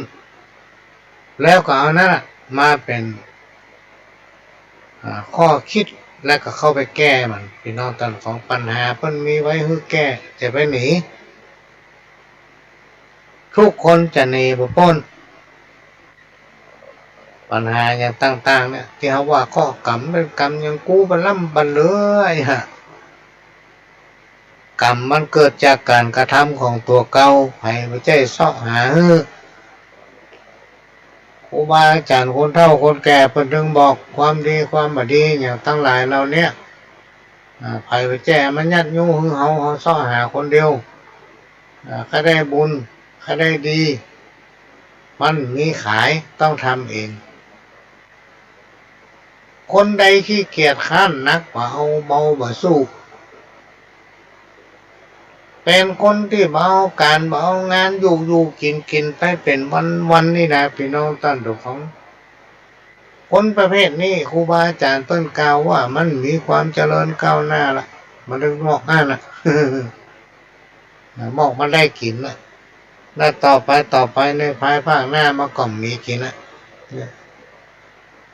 มันกับลูกเศรษฐี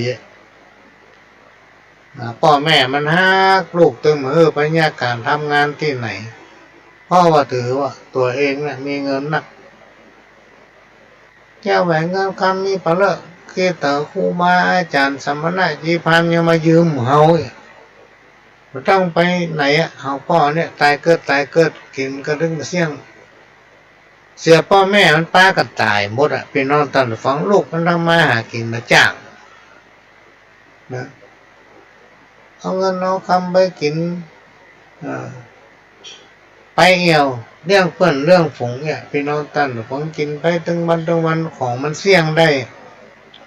กำเดียวมันก็เสี่ยงกำเดียวมันก็หมดนะเอาไปกินไปเสี่ยงจนหมดเมื่อหมดแล้วก็เอาบ้านเอาจองไปจำนำแล้วมันแยกการทำงานอะไรอย่างพี่น้องท่านผู้ฟังอยู่กินอยู่เนี่ยในที่สุดเพิ่นมายึดบ้านยึดจองมีที่อยู่อาศัยกลายเป็นขอทานนั่นเล่ไปตันนนตั้งตำตะละน่ะเนี่ยพ่อเขาไปสอนลูกสอนเต้าให้ทำมาหากินร้อนบางคนนี่ยากกินไม่ใช่จ้างนึ่งเข้าก็ยังไม่จ้างพี่น้องท่านทุกท่านพ่อแม่ไปสอนเพื่อเขายากกันอันนี้ก็นำมาฝากนำมาเล่ามาอู้สู่กันฟังเด้อพี่น้องท่านทุกฟังไม่ได้มาสอนเอามาอู้ฟังขณะนี้พี่น้องท่านทุกฟังก็กำลังฟังรายการสาระสปะหรือว่าสารธรรมกรรมเก่าดำเนินรายการโดยก้าวกับผมพ่อหลวงสว่างธาตุอินจันทร์ประธานเครือข่ายกองทุนแม่ของแผ่นดินจังหวัดเชียงใหม่และ8จังหวัดภาคเหนือรองประธานศูนย์ประสานงานกองทุนแม่ของแผ่นดินแห่งชาติก็มาพบปะพี่น้องท่านผู้ฟังเป็นประจำทุกวันเสาร์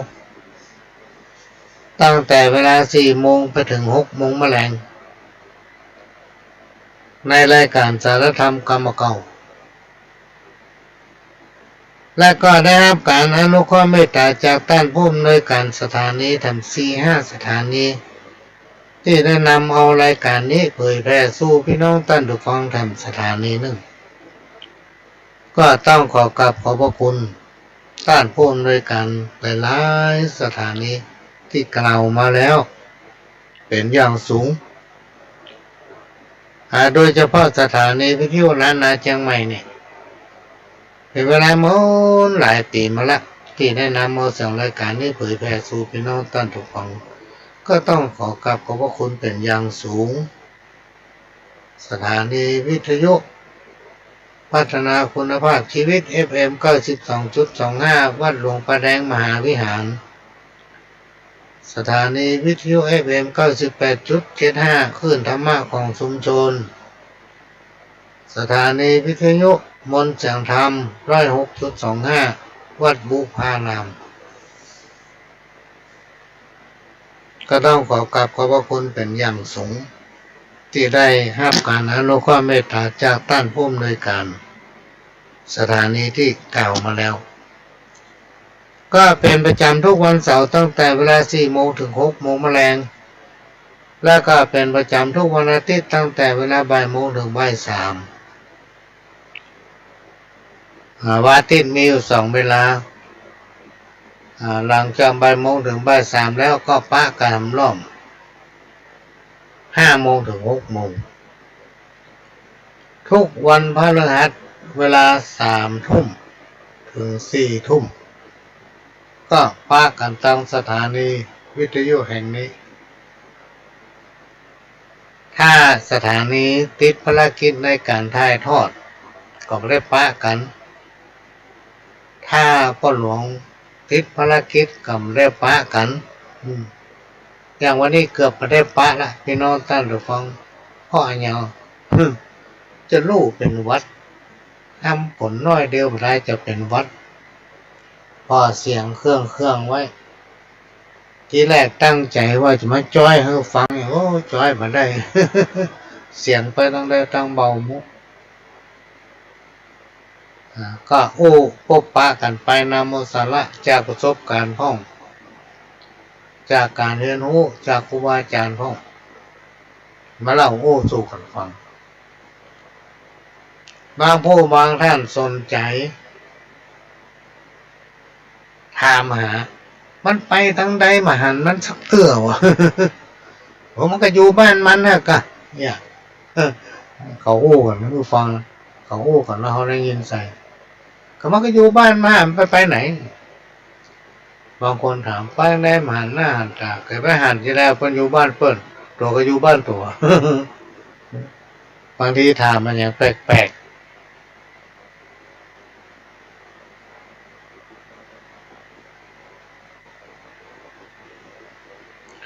ส่วนใหญ่ก็ไปไหนพี่น้องท่านทุกคนไปประชุมพ่องไปเป็นวิทยากรนี่พ่อง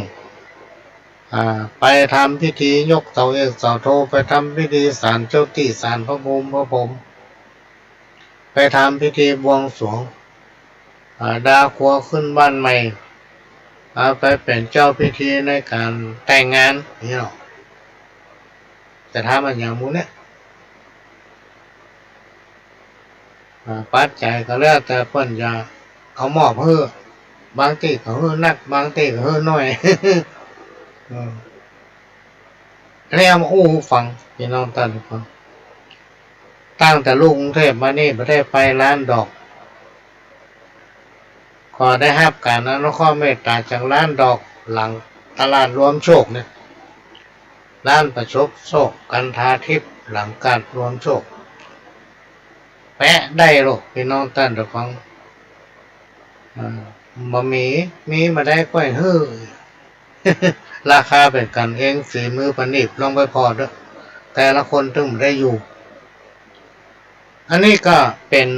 ภูมิปัญญาเพื่อนบ้านอย่างหนึ่งพี่น้องท่านของที่เรากำลังค้นหามาครับตะวันเนี่ยไปอบรมไปประชุมก็ไปอบรมกับเปิ้ลในโครงการฟื้นฟูเพิ่มศักยภาพคณะผู้ประสานหมู่บ้านกองทุนแม่ของประเทศจังหวัดเชียงใหม่โดยสำนักงานพัฒนาชุมชนจังหวัดเชียงใหม่และสำนักงานปวสภาค 5เพิ่นมีโครงการอบรมพ่อหลวงก็ได้มีโอกาสไปอบรมกับเปิ้ลและในโอกาสนั้นเปิ้ลก็เชิญเป็นวิทยากรร่วมนะก็ได้ไปฝาก ว่าภูมิปัญญาพื้นบ้านเขาเนี่ยพี่น้องท่านทุกคนโดยเฉพาะภาคเหนือล้านนาของเขาเนี่ยมีนักหนาป้าป้านนักขนาดและน้อยคนที่เปิ้นจะอู้ถึงอ่ะพี่น้องท่านทุกคนข้าค่ายอย่างว่ามันมีการส่งเสริมแทนที่จะส่งเสริมเพื่อละเอกละอ่อนฮัดแปลงสวยดอกฮัดแปลงสะตวงฮัดแปลงดอกไม้จันทร์นี่เนาะเพราะในยุคปัจจุบันคนมันนักแล้วก็คนตายกันนัก อู้ถึงอ่ะเพื่อเขาได้หู้ขนบธรรมเนียมวัฒนธรรมประเพณีว่าไปวัดเป็นย่าอย่างดอกเนี่ยเป็นใจอย่างแปลงคันศิลยังได้แปลงคันสามยังได้แปลงคันตั้งยังได้แปลงสวยดอกยังได้อันอย่างพวกเนี้ยพี่น้องตาดูฟังมันเป็นของที่แพ่งพวกมาพวกปูอย่างตั้งหลายเหล่านี้ในความตั้งใจของพ่อหลวงนี่ถ้าปฏิบัติภารกิจอย่างนักหนาป้านเนี่ยบ้านปลายชีวิตเราคิดว่าถ้ากูเกษียณไปแล้วลูกเต้าก็ใหญ่หมดกูจะไปบวชเราจะตั้งโรงเรียนน่ะพี่น้องตั้งดูฟังโรงเรียนอะไรอย่างก็โรงเรียนภูมิปัญญาพื้นบ้านเนี่ยเอาพ่ออุ้ยแม่อุ้ยพ่อน้อยพ่อหนานที่มันมีความชำนาญมีความรู้ให้จ้างสารสลัดก็เอามาเป็นอาจารย์ใหญ่แหละคือมันสอนเรื่องสารสลัดไผ่แปลงสวยดอกงามก็เอามันมาเป็นอาจารย์น่ะเอามาสอนละอ่อนเขาแปลงสวยดอกพี่น้องท่านทุกฟังลองไปพอตำกัดคนที่แปลงสวยดอกขายเนี่ยโอ้ยแปลงพ่อประตันขายพ่อประตันสวยละ10 บาทบางทีเปิดนิโนสงสารซื้อ5สวยเอาไป100ก็ต้องทอนละเนี่ย ยี่ก็มีหรอกและลองย้อนนึกไปกับพี่น้องท่านทุกฟังละอ่อนมาเดียวขอไปจ้างลูกสวยดอกอ่ะพระท่าอู้ละอ่อนละคนกลางคนมกเฮาเนี่ยละอ่อนแม่ยิงอายุสัก30ลองเอาเต่ากล้วยยืดมันเอาแปลงสวยดอกให้แม่อันนั้นมันจ้าง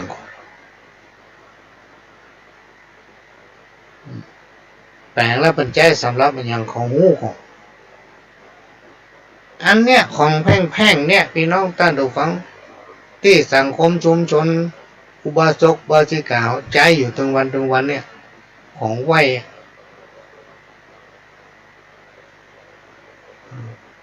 เนี่ยเราจะต้องฟื้นฟูช่วยกันอนุรักษ์รักษาสร้างคนขึ้นมาเลยฝรั่งเนี่ยถ้ามันมาบ้านเรามันแปลงสวยดอกได้ปะทุยมันกำเต้นหงมันดีใจเขาเป็นเจ้าพุทธพี่น้องท่านทุกคนมันตึงจะเวียนว่ายเป็นวัฏจักรอยู่อย่างนี้เนี่ยถ้าผู้สูงวัยผู้สูงอายุที่เพิ่นกำลังทำอยู่ถึงวันเนี่ยเพิ่นปากันเชี่ยงอายุไขไปหมดตายไปแล้วไปมาแปลงไผถึงญาติจ้างแปลงขันใบสีปูมือเป็นอย่างทั้งหลายเราเนี่ยแล้วมันมีคนผู้หู้หลายคนอันนั้นซ้ำเกินบาททำไปเพิ่มเปิ้น ไปเพิ่มก็เลยทำให้เกิดความกังขาอันไหนมันถูกอันไหนมันบ่ถูกอย่างนี้เป็นต้นพี่น้องท่านทุกท่าน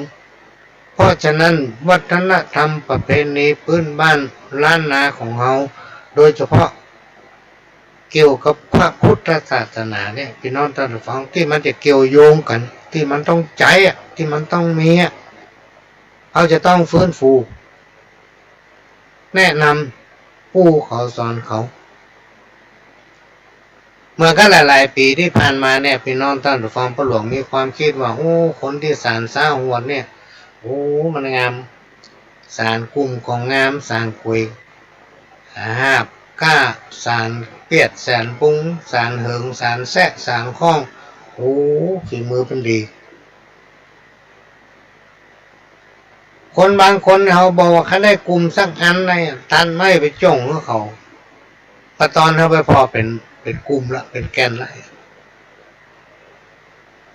เขาพยายามสืบหาค้นหาเอาคนคนเนี้ยมาสอนเพื่อต่อไปจะมีคนรุ่นลูกรุ่นหลานเขาเนี่ยแปลงกุ้มแปลงกุยแปลงตะกร้าแปลงเหิงแปลงแซะแปลงไส้ได้และในที่สุดมันจะเป็นตามคำอู้นะพี่น้องตอนถูกของคนที่มันเนี่ยได้มันเป็นภูมิปัญญามันมีภูมิปัญญาเพื่อนเนี่ยกันมาตั้งแต่สมัยไหนแล้วถึงวันนี้มันตายไปแล้วล่ะอย่างในบ้านของพระหลวงนะมีพญาจ้างสักคนเพราะคนคนนั้นมันตายไปแล้วอันเนี้ยเป็นสิ่งที่เขาจะต้องร่วมกันรณรงค์พี่น้องตอนถูกของ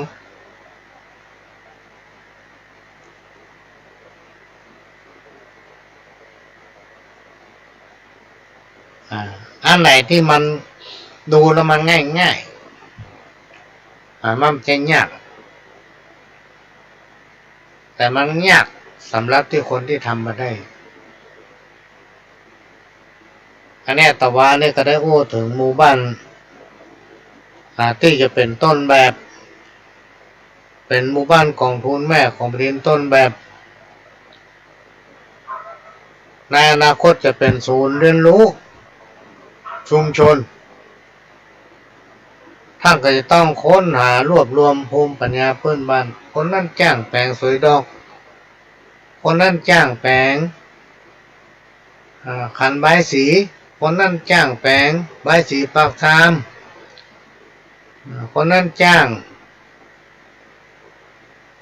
อันนั้นจ้างอันเนี้ยพี่น้องท่านของข้ามารวมกันอยู่ที่เดียวหาวัสดุอุปกรณ์เนื้อเขาประกาศเชิญชวนคนที่สนใจซึ่งมันมีนักพี่น้องท่านสองคนที่สนใจเรื่องอะไรอย่างทั้งหลายเราเนี้ยมาร่วมกันร่วมกันทำในที่สุดเกิด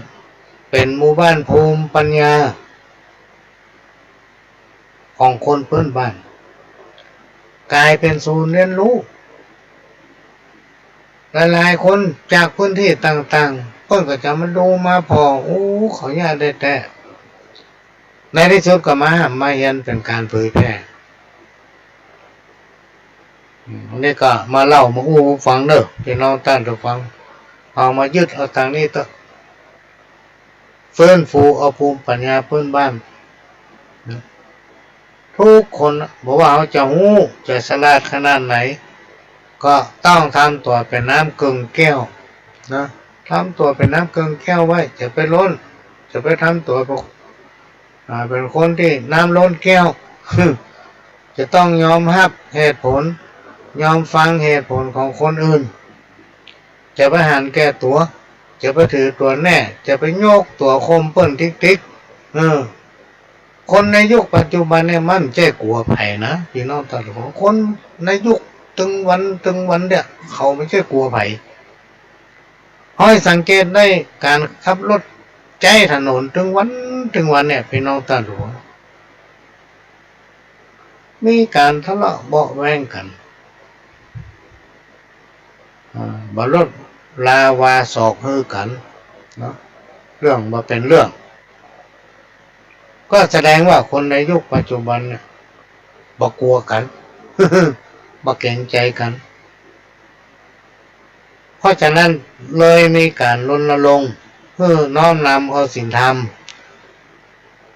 เข้าสู่สังคมชุมชน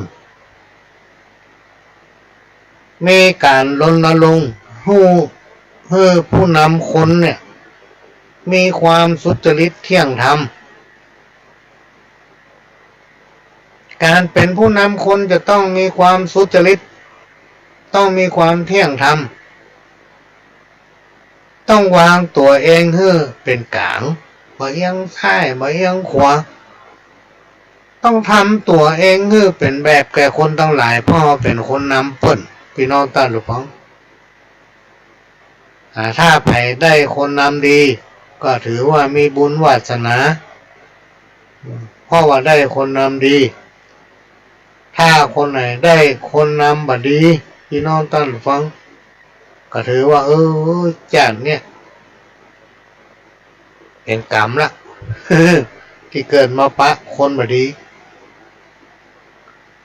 คนดีเนี่ยมันจะนำเขาไปในทางที่ดีพี่น้องท่านทุกคนถ้าสิ่งไหนก็ดีมันถึงปาเขาไป คนบดีมันก็จะปาเข้าไปในทางบดีนะที่ดีๆมันปาเข้าไปเพราะมันทำเนี่ยโบราณครูบาอาจารย์เพิ่นบอกว่าความบดีเนี่ยคนดีทำเนี่ยนะแล้วก็ความดีเนี่ยคนบดีก็ทำยากเหมือนกัน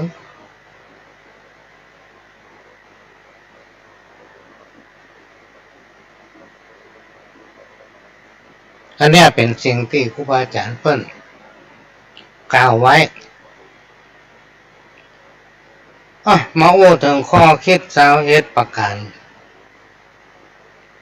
เป็นข้อคิดที่นำมาฝากในวันนี้อย่าโลภจนต้องใส่ร้ายคนอื่นนะคนเฮาเนี่ยเป็นน้องตั้งแต่ฟังเพื่อประโยชน์ของตัวเก่าเพื่อความอยากได้อยากมีอยากเด่นอยากแน่ของตัวเองจนเกิดความโลภแล้วไปใส่ให้คนอื่นครูบาอาจารย์เพิ่นบอกว่าบดีเนี่ยบดีทำและในที่สุดมันจะกลายเป็นคนหันแก้ตัวการกระทำของตนเองนี่ถ้าตนเป็นหัวหน้าครอบครัวเป็นคนนำของคนในครอบครัวเป็นคนนำในสังคมชุมชนก็จะทำให้คนในสังคมชุมชนเป็นไปอย่างนั้นเนี่ยเอามาฝากมันอยู่ในข้อคิด21ประการ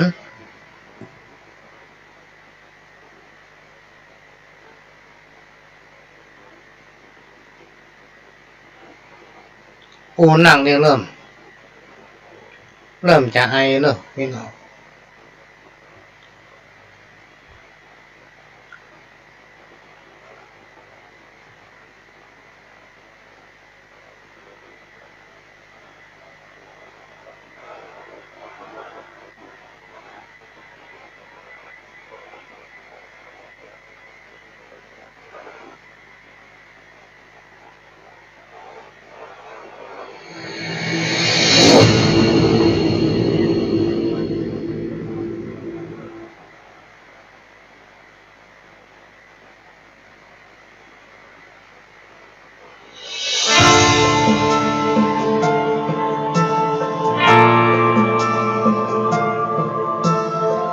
คันลูกสิขอไถ่โทษย่าในตอนนี้มันก็คงจะสายเกินไปทุกการกระทำที่ลูกเคยทำกับย่าในมือนั้นมันยังคงเป็นตาบาปติดตัวลูกมาตลอด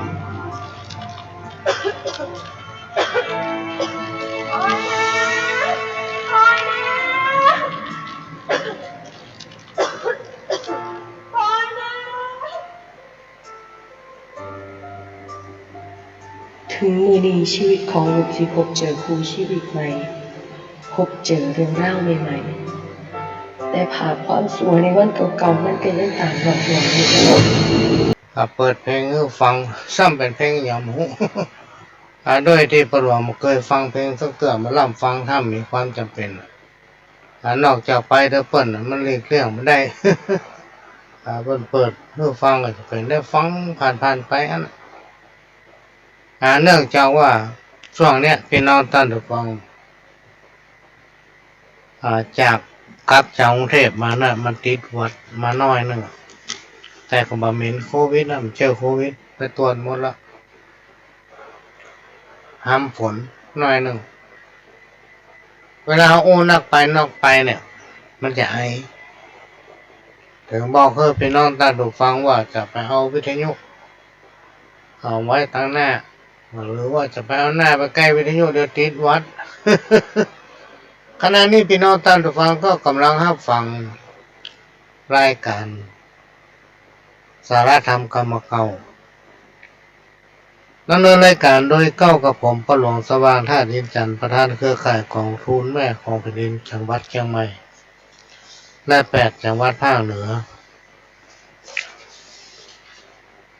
รองประธานศูนย์ประสานงานกองทุนแม่ของแผ่นดินแห่งชาติ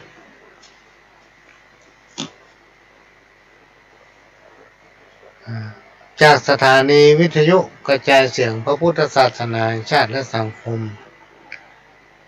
ขึ้นเพื่อการศึกษาพระพุทธศาสนาและวัฒนธรรม FM 104.50 เมกะเฮิรตซ์วัดฝ่ายหินเป็นประจำทุกวันเสาร์ตั้งแต่เวลา 4 โมงถึง 6 โมงแมลงเราก็จะมาพบปะกันก็จะนำเอาสาระสัพพะร้อยอันปันเรื่องมาเล่ามาอู้สู่กันฟังและก็เป็นประจำทุกวันอาทิตย์ตั้งแต่เวลาบ่ายโมงถึงบ่าย3 โมงวันอาทิตย์มีอยู่2 รอบหลังจากนั้นก็5 โมงถึง 6 โมงแรงเป็นประจำทุกคืนวันพฤหัส3 ทุ่มถึง 4 ทุ่มก็จะพบปะกันนอกจากว่าติดภารกิจและสถานีมีการถ่ายทอดก็จะไม่ได้พบปะกันสถานีวิทยุวัดไฟหินนั้นเป็นของพี่น้องคนฟังทุกท่านเป็นเจ้าของที่เราต้องช่วยกันทนุบำรุงสถานีมีความจำเป็นที่ต้องบำรุงรักษาพี่น้องท่านฟังท่านก็เอาสตางค์เศษของท่านสมมติว่าวันนี้เรามี50 บาทเขาจ่ายกินไปหมดมันเหลืออยู่3-4 บาทใส่หอมสินไว้ วันใดวันหนึ่งมันได้นักน้อยก็ไปธนาคารหมายเลขบัญชีของสถานีวิทยุวัดฝ่ายหินซึ่งเป็นของพี่น้องคนฟังทุกท่านเป็นเจ้าของบัญชีของสถานีอยู่กับธนาคารกสิกรไทยสาขาถนนสุเทพหมายเลข4712274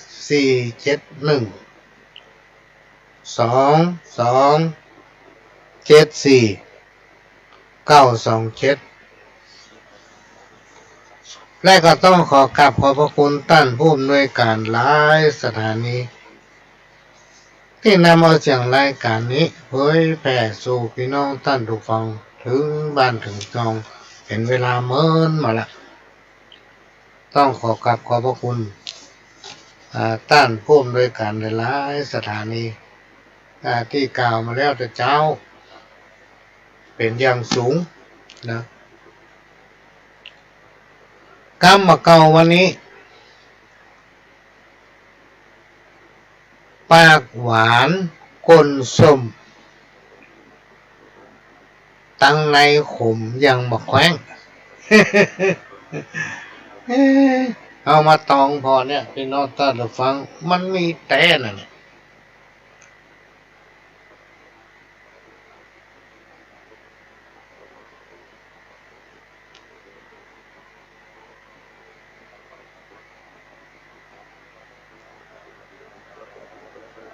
ปากหวานก้นส้มตั้งในขมยังบะแขวงแสดงว่ามันถึงนักแก่พ่องลักษณะอย่างนี้มันมีตั้งใดพ่องหัวโน้คนประเภทนี้ชีวิตกับการพัฒนาตนเองเพื่อเป็นคนหรือว่าเป็นมนุษย์ที่สมบูรณ์ชีวิตกับการศึกษามันเป็นของคู่กันพี่น้องท่านฟังซึ่งก็จำเป็นที่ต้องมีความเคลื่อนไหวมีการปรับปรุงแสวงหาประสบการณ์ใหม่ๆและก็พบเจอสถานการณ์ที่ใหม่ๆซึ่งก็จะต้องรู้จักเข้าใจต้องคิดต้องปฏิบัติเมื่อพบเจอปัญหาและจะต้องหาทางแก้ไขปัญหาได้ตลอดเวลา เพราะฉะนั้นคนเฮาพี่น้องตั้งทุกคนจะต้องมีการพัฒนาตนจากคนนะมันเป็นคน จากความเป็นคนเป็นมนุษย์ที่สมบูรณ์จะต้องมีการพัฒนาทั้งร่างกายและจิตใจสติปัญญาพี่น้องท่านทุกท่านยิ่งถ้าท่านผู้ใดเป็นผู้นำสิ่งแรกที่จำเป็นจะต้องพัฒนาเพื่อศักยภาพในการบริหารงานในพื้นที่หมู่บ้านชุมชนวัดบ้านโรงเรียนมันมีความจำเป็นที่จะต้องบูรณาการร่วมกันทั้งทางด้านความนึกคิดและก็จิตใจคุณธรรมจริยธรรมและวัฒนธรรมในการดำรงชีวิตการพัฒนาคนให้มีคุณภาพนั้นพี่น้องท่านทุกท่านก็จำเป็นที่จะต้องมีการปลูกฝังให้คนทุกคนเป็นพลเมืองดีมีคุณธรรมจริยธรรมเพื่อก่อให้เกิดความสงบสุขในสังคมหมู่บ้านชุมชนการเอาธรรมะหรือเอาหลักธรรมอันเป็นคำสั่งสอนขององค์พระสัมมาสัมพุทธเจ้ามาใช้ในการบริหารบอกว่าจะเป็นการพัฒนาคนเป็นการเพิ่มเร่งความเร็วเพื่อให้เกิดความเจริญงอกงามขึ้นในสังคมชุมชนหมู่บ้านของตนเองสังคมในปัจจุบันเนี่ยพี่น้องท่านผู้ฟังมันมีความจำเป็นที่หมู่เฮาจะต้องช่วยกันขับเคลื่อนเอาศีลเอาธรรมเข้าสู่สังคมชุมชนถ้าศีลธรรมบ่เข้าสู่สังคมชุมชนหมู่บ้านความร่มเย็นเป็นสุขย่อมบ่เกิดนะบ่ใช่ว่าครับเคลื่อนเข้าไปอย่างเดียวนะพี่น้องท่านฟังตัวเองก็ต้องปฏิบัติตัวนะคนที่เป็นคนนำคนเนี่ยจะต้องปฏิบัติตัวบ่ใช่ว่าไปสอนเปิ้นบอกคือเปิ้นบ่ได้ตัวเก่าปฏิบัติอันนี้มันก็บ่เกิดผลเพราะบ่สามารถจะทำตนเองให้เป็นแบบกับคนอื่นได้อันนี้เป็นสิ่งที่ฝากไว้พี่น้องท่านทุกคนจะพัฒนาอย่างก็พัฒนาไปเถอะต้องพัฒนาตนเองก่อนเพิ่นเพราะตนเองจะเป็นคนนำเพิ่นบ่ใช่ว่าเฮาเป็นคนนำแล้วไปทำตัวบ่ดีมันนึงห้ามเพิ่นตัวไปนั่งกินเหล้าให้เป็นวงเนี่ยพี่น้องท่านฟังเลยไปสอนไปได้เพิ่นฟังเทศน์ฟังธรรมเพิ่นแนะนำเอาตั้งจิตตั้งใจนั่งสมาธิภาวนาน่ะอยู่วันโน่นเนี่ยมันยอมย่างปากเขาจะสอนพระพุทธเจ้าบ่ลวกเหลือตู้เหลือผ้าพี่น้องท่านทุกคนลวกเหลือเถระครูบาอาจารย์คนประเภทนี้เป็นคนนำคนจะพัฒนาคนลำบากนะเพราะว่าศีลธรรมบ่เข้าสู่จิตสู่ใจมันครูบาอาจารย์เพิ่นกล่าวว่างูเห่าชักเข็บงูเห่ากับจักเข็บเนี่ยพี่น้องท่านผู้ฟังมันเป็นสัตว์ที่มีพิษยามเมื่อถูกต้องก็จะมีภัยคนชั่วร้ายมีสันดานอยู่ในใจจ้างหุม เป็นภัยนะบดีอยู่ใกล้บดีอยู่ใกล้นี่กรรมเก่าโบราณเป็นว่าอย่าเลี้ยงงูพิษ เพราะมันจะมาคบเขาได้มันจะคบเขาได้พี่น้องด้านหลวงพ่อจะไปเลี้ยงมันอันนี้ก็เอามาฝากไว้ฝากเป็นข้อคิดเนอะพี่น้องท่านผู้ฟังสังคมชุมชนหมู่บ้านถ้าผู้นำและพี่น้องราษฎรส่วนใหญ่ไร้ธรรมะสังคมชุมชนนั้นย่อมจะมีแต่เรื่องวุ่นวายเดือดร้อนถ้าสังคมชุมชนใดหมู่บ้านไหนมีผู้นำพี่น้องราษฎรนำเอาธรรมะเข้าบ้านเข้าจองฟังและนำปฏิบัติอย่างต่อเนื่องโดยตลอดสังคมชุมชนนั้นอยู่เย็นเป็นสุขพี่น้องท่านผู้ฟังลองพอเถอะลองสังเกตพอ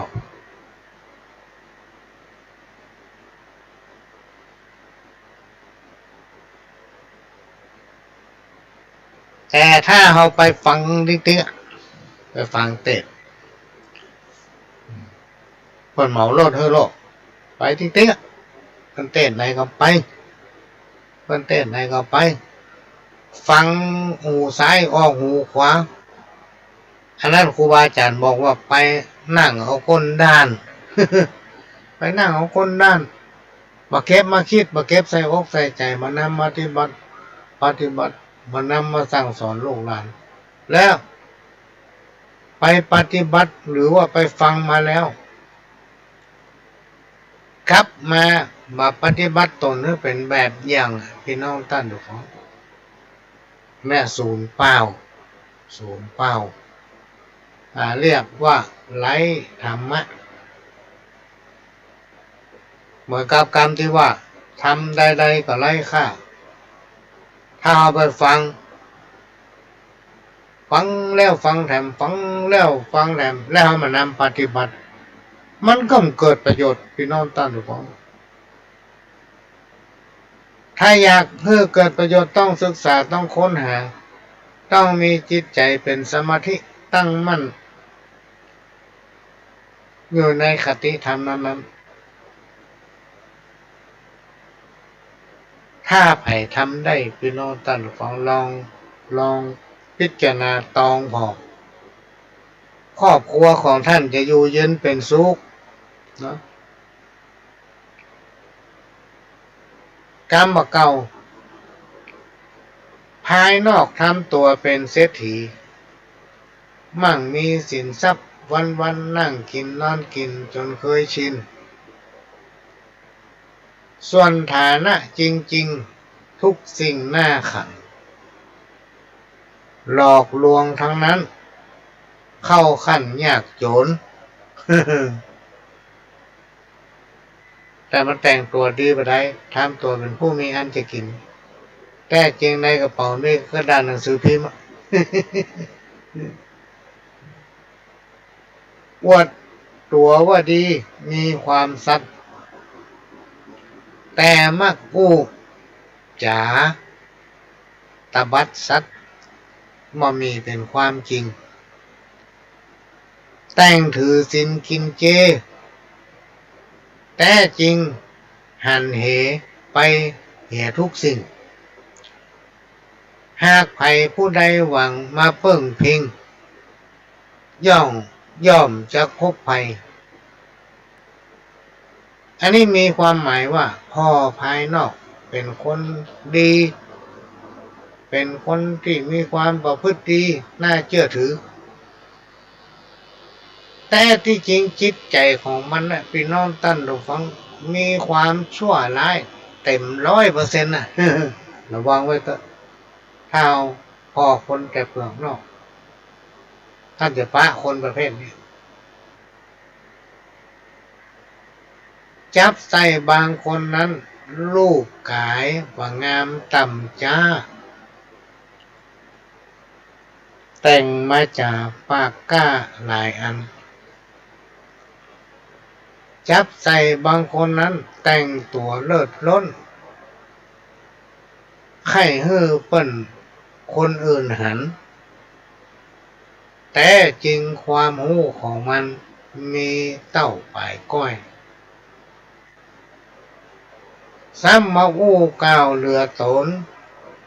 แต่งเสริมเติมถ้อยเอาจนเลิศลอยเกินร้อยอันนี้เรื่องของคนที่จะอู้อย่างใดก็ได้พี่น้องท่านทุกคนเพราะมันกลัวว่ามันเชื่ออย่าประมาทตนดูควันต่ำจ้าปัญญาว่าน้อยเฮียนมา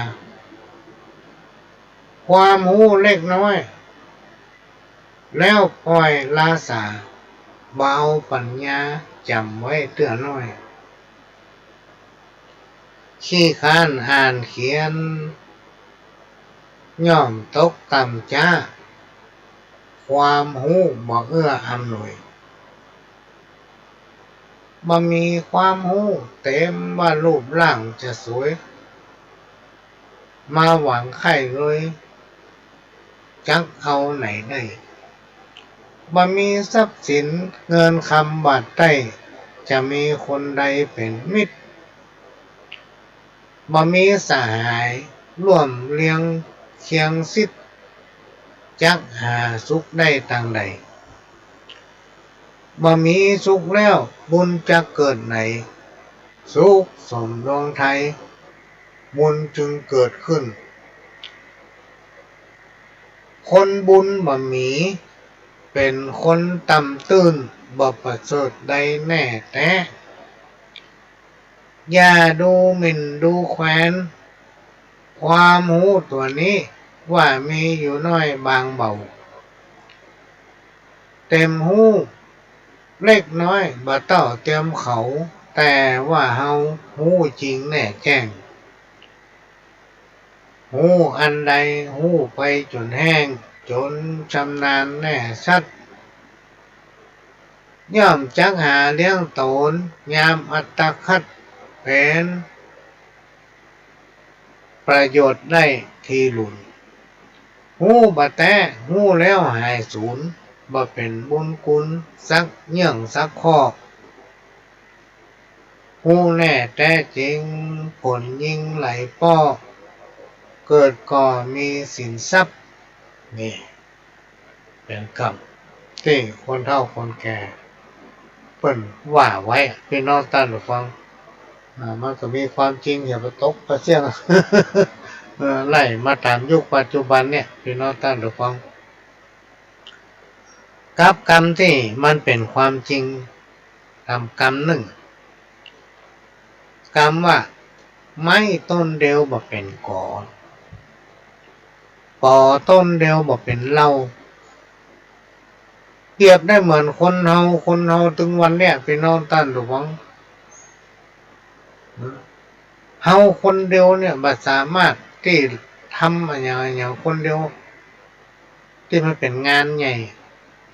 หลายๆงานจะต้องมีความสมัครสมานสามัคคีจะต้องได้รับความร่วมมือซึ่งกันและกันจะต้องพึ่งพากันเนี่ยถ้าสังคมชุมชนนั้นบ่เกิดความสมัครสมานสามัคคีพึ่งพาอย่างกันก็ไม่ได้งานนั้นก็มาอาจจะสำเร็จได้เพิ่นถึงห้องว่าไม่ต้นเดียวบ่เป็นกอปอต้นเดียวบ่เป็นเหล้านะอันนี้ก็นำมาฝากไว้ในวันนี้ตอนนี้เหลือเวลาทำประมาณ5 นาทีพี่น้องท่านผู้ฟังเอาพบปะกันมาเป็นเวลา2 ชั่วโมงกับ55 นาทีละ นี่ก็เป็นเรื่องที่นำเอาจากประสบการณ์นำเอาความคำของครูบาอาจารย์มาเล่ามาสู่กันฟังเป็นการมาเปลี่ยนบรรยากาศหลังจากพี่น้องท่านผู้ฟังได้ฟังสาระสัพพะน้อยอ่านปันเรื่องตลอดการพรรษาพี่น้องท่านผู้ฟังด้วยความตั้งใจของตัวเก่าเนี่ย ว่าโดยจะหาจังหวะเวลามันไม่ค่อยมีเวลามันมีแต่มันจำกัดถ้าไปไหนเมินนี่ว่าใครได้พี่น้องท่านหรือฟังก็มีความตั้งใจว่าตลอดการพรรษาเนี่ยจะไปเยี่ยมกำลังใจพ่อน้อยพ่อหนานที่ปฏิบัติศีลธรรมอยู่ที่วัดไปเยี่ยมได้กำหนดไว้ไปวัดไหนก็จะนำสิ่งของเล็กๆน้อยๆไปจับสลากแจกรางวัลกันถ้ามีสตางค์นักก็จะเอาใส่ซองไปถวายพ่อน้อยพ่อหนานพ่ออุ้ยแม่อุ้ยที่จำศีลฟังเทศน์ฟังธรรมอยู่ที่วัดตลอดเทศกาลพรรษาก็กะว่าจะไปสัก9 วัดตอนนี้ก็ยังกำหนดวันมาได้เพราะว่าเวลามันจำกัดเวลาเนี่ยมันจำกัดแต่เลยพี่น้องท่านผู้ฟังตอนเนี้ยก็มีคนมาจองไปอันนั้นไปอันนี้ไปจนถึงเดือนพฤศจิกาปุ่นเพราะฉะนั้นบางวันบางเตื้อถ้างานมันบอกมาด่วนเนี่ยก็สามารถที่ไปร่วมได้แต่ถ้ามีโอกาสก็ยินดีรับใจพี่น้องท่านผู้ฟังถ้าไปแล้วมันได้คิดอย่างจะได้อย่างไม่ได้อย่างเขาก็ต้องไปอยู่แล้วพร้อมกับจะนำสิ่งของมามอบไปแจกวันนี้หมดเวลาละพี่น้องท่านผู้ฟังพระหลวงก็จะขอนำรายการนี้จากพี่น้องท่านผู้ฟังไปก่อนขอให้ทุกคนทุกท่านกินข้าวลำนอนรับบ้านการคู่คนจากกับผมพระหลวงสว่างธาตุอินทร์จันทร์ขอสวัสดีครับ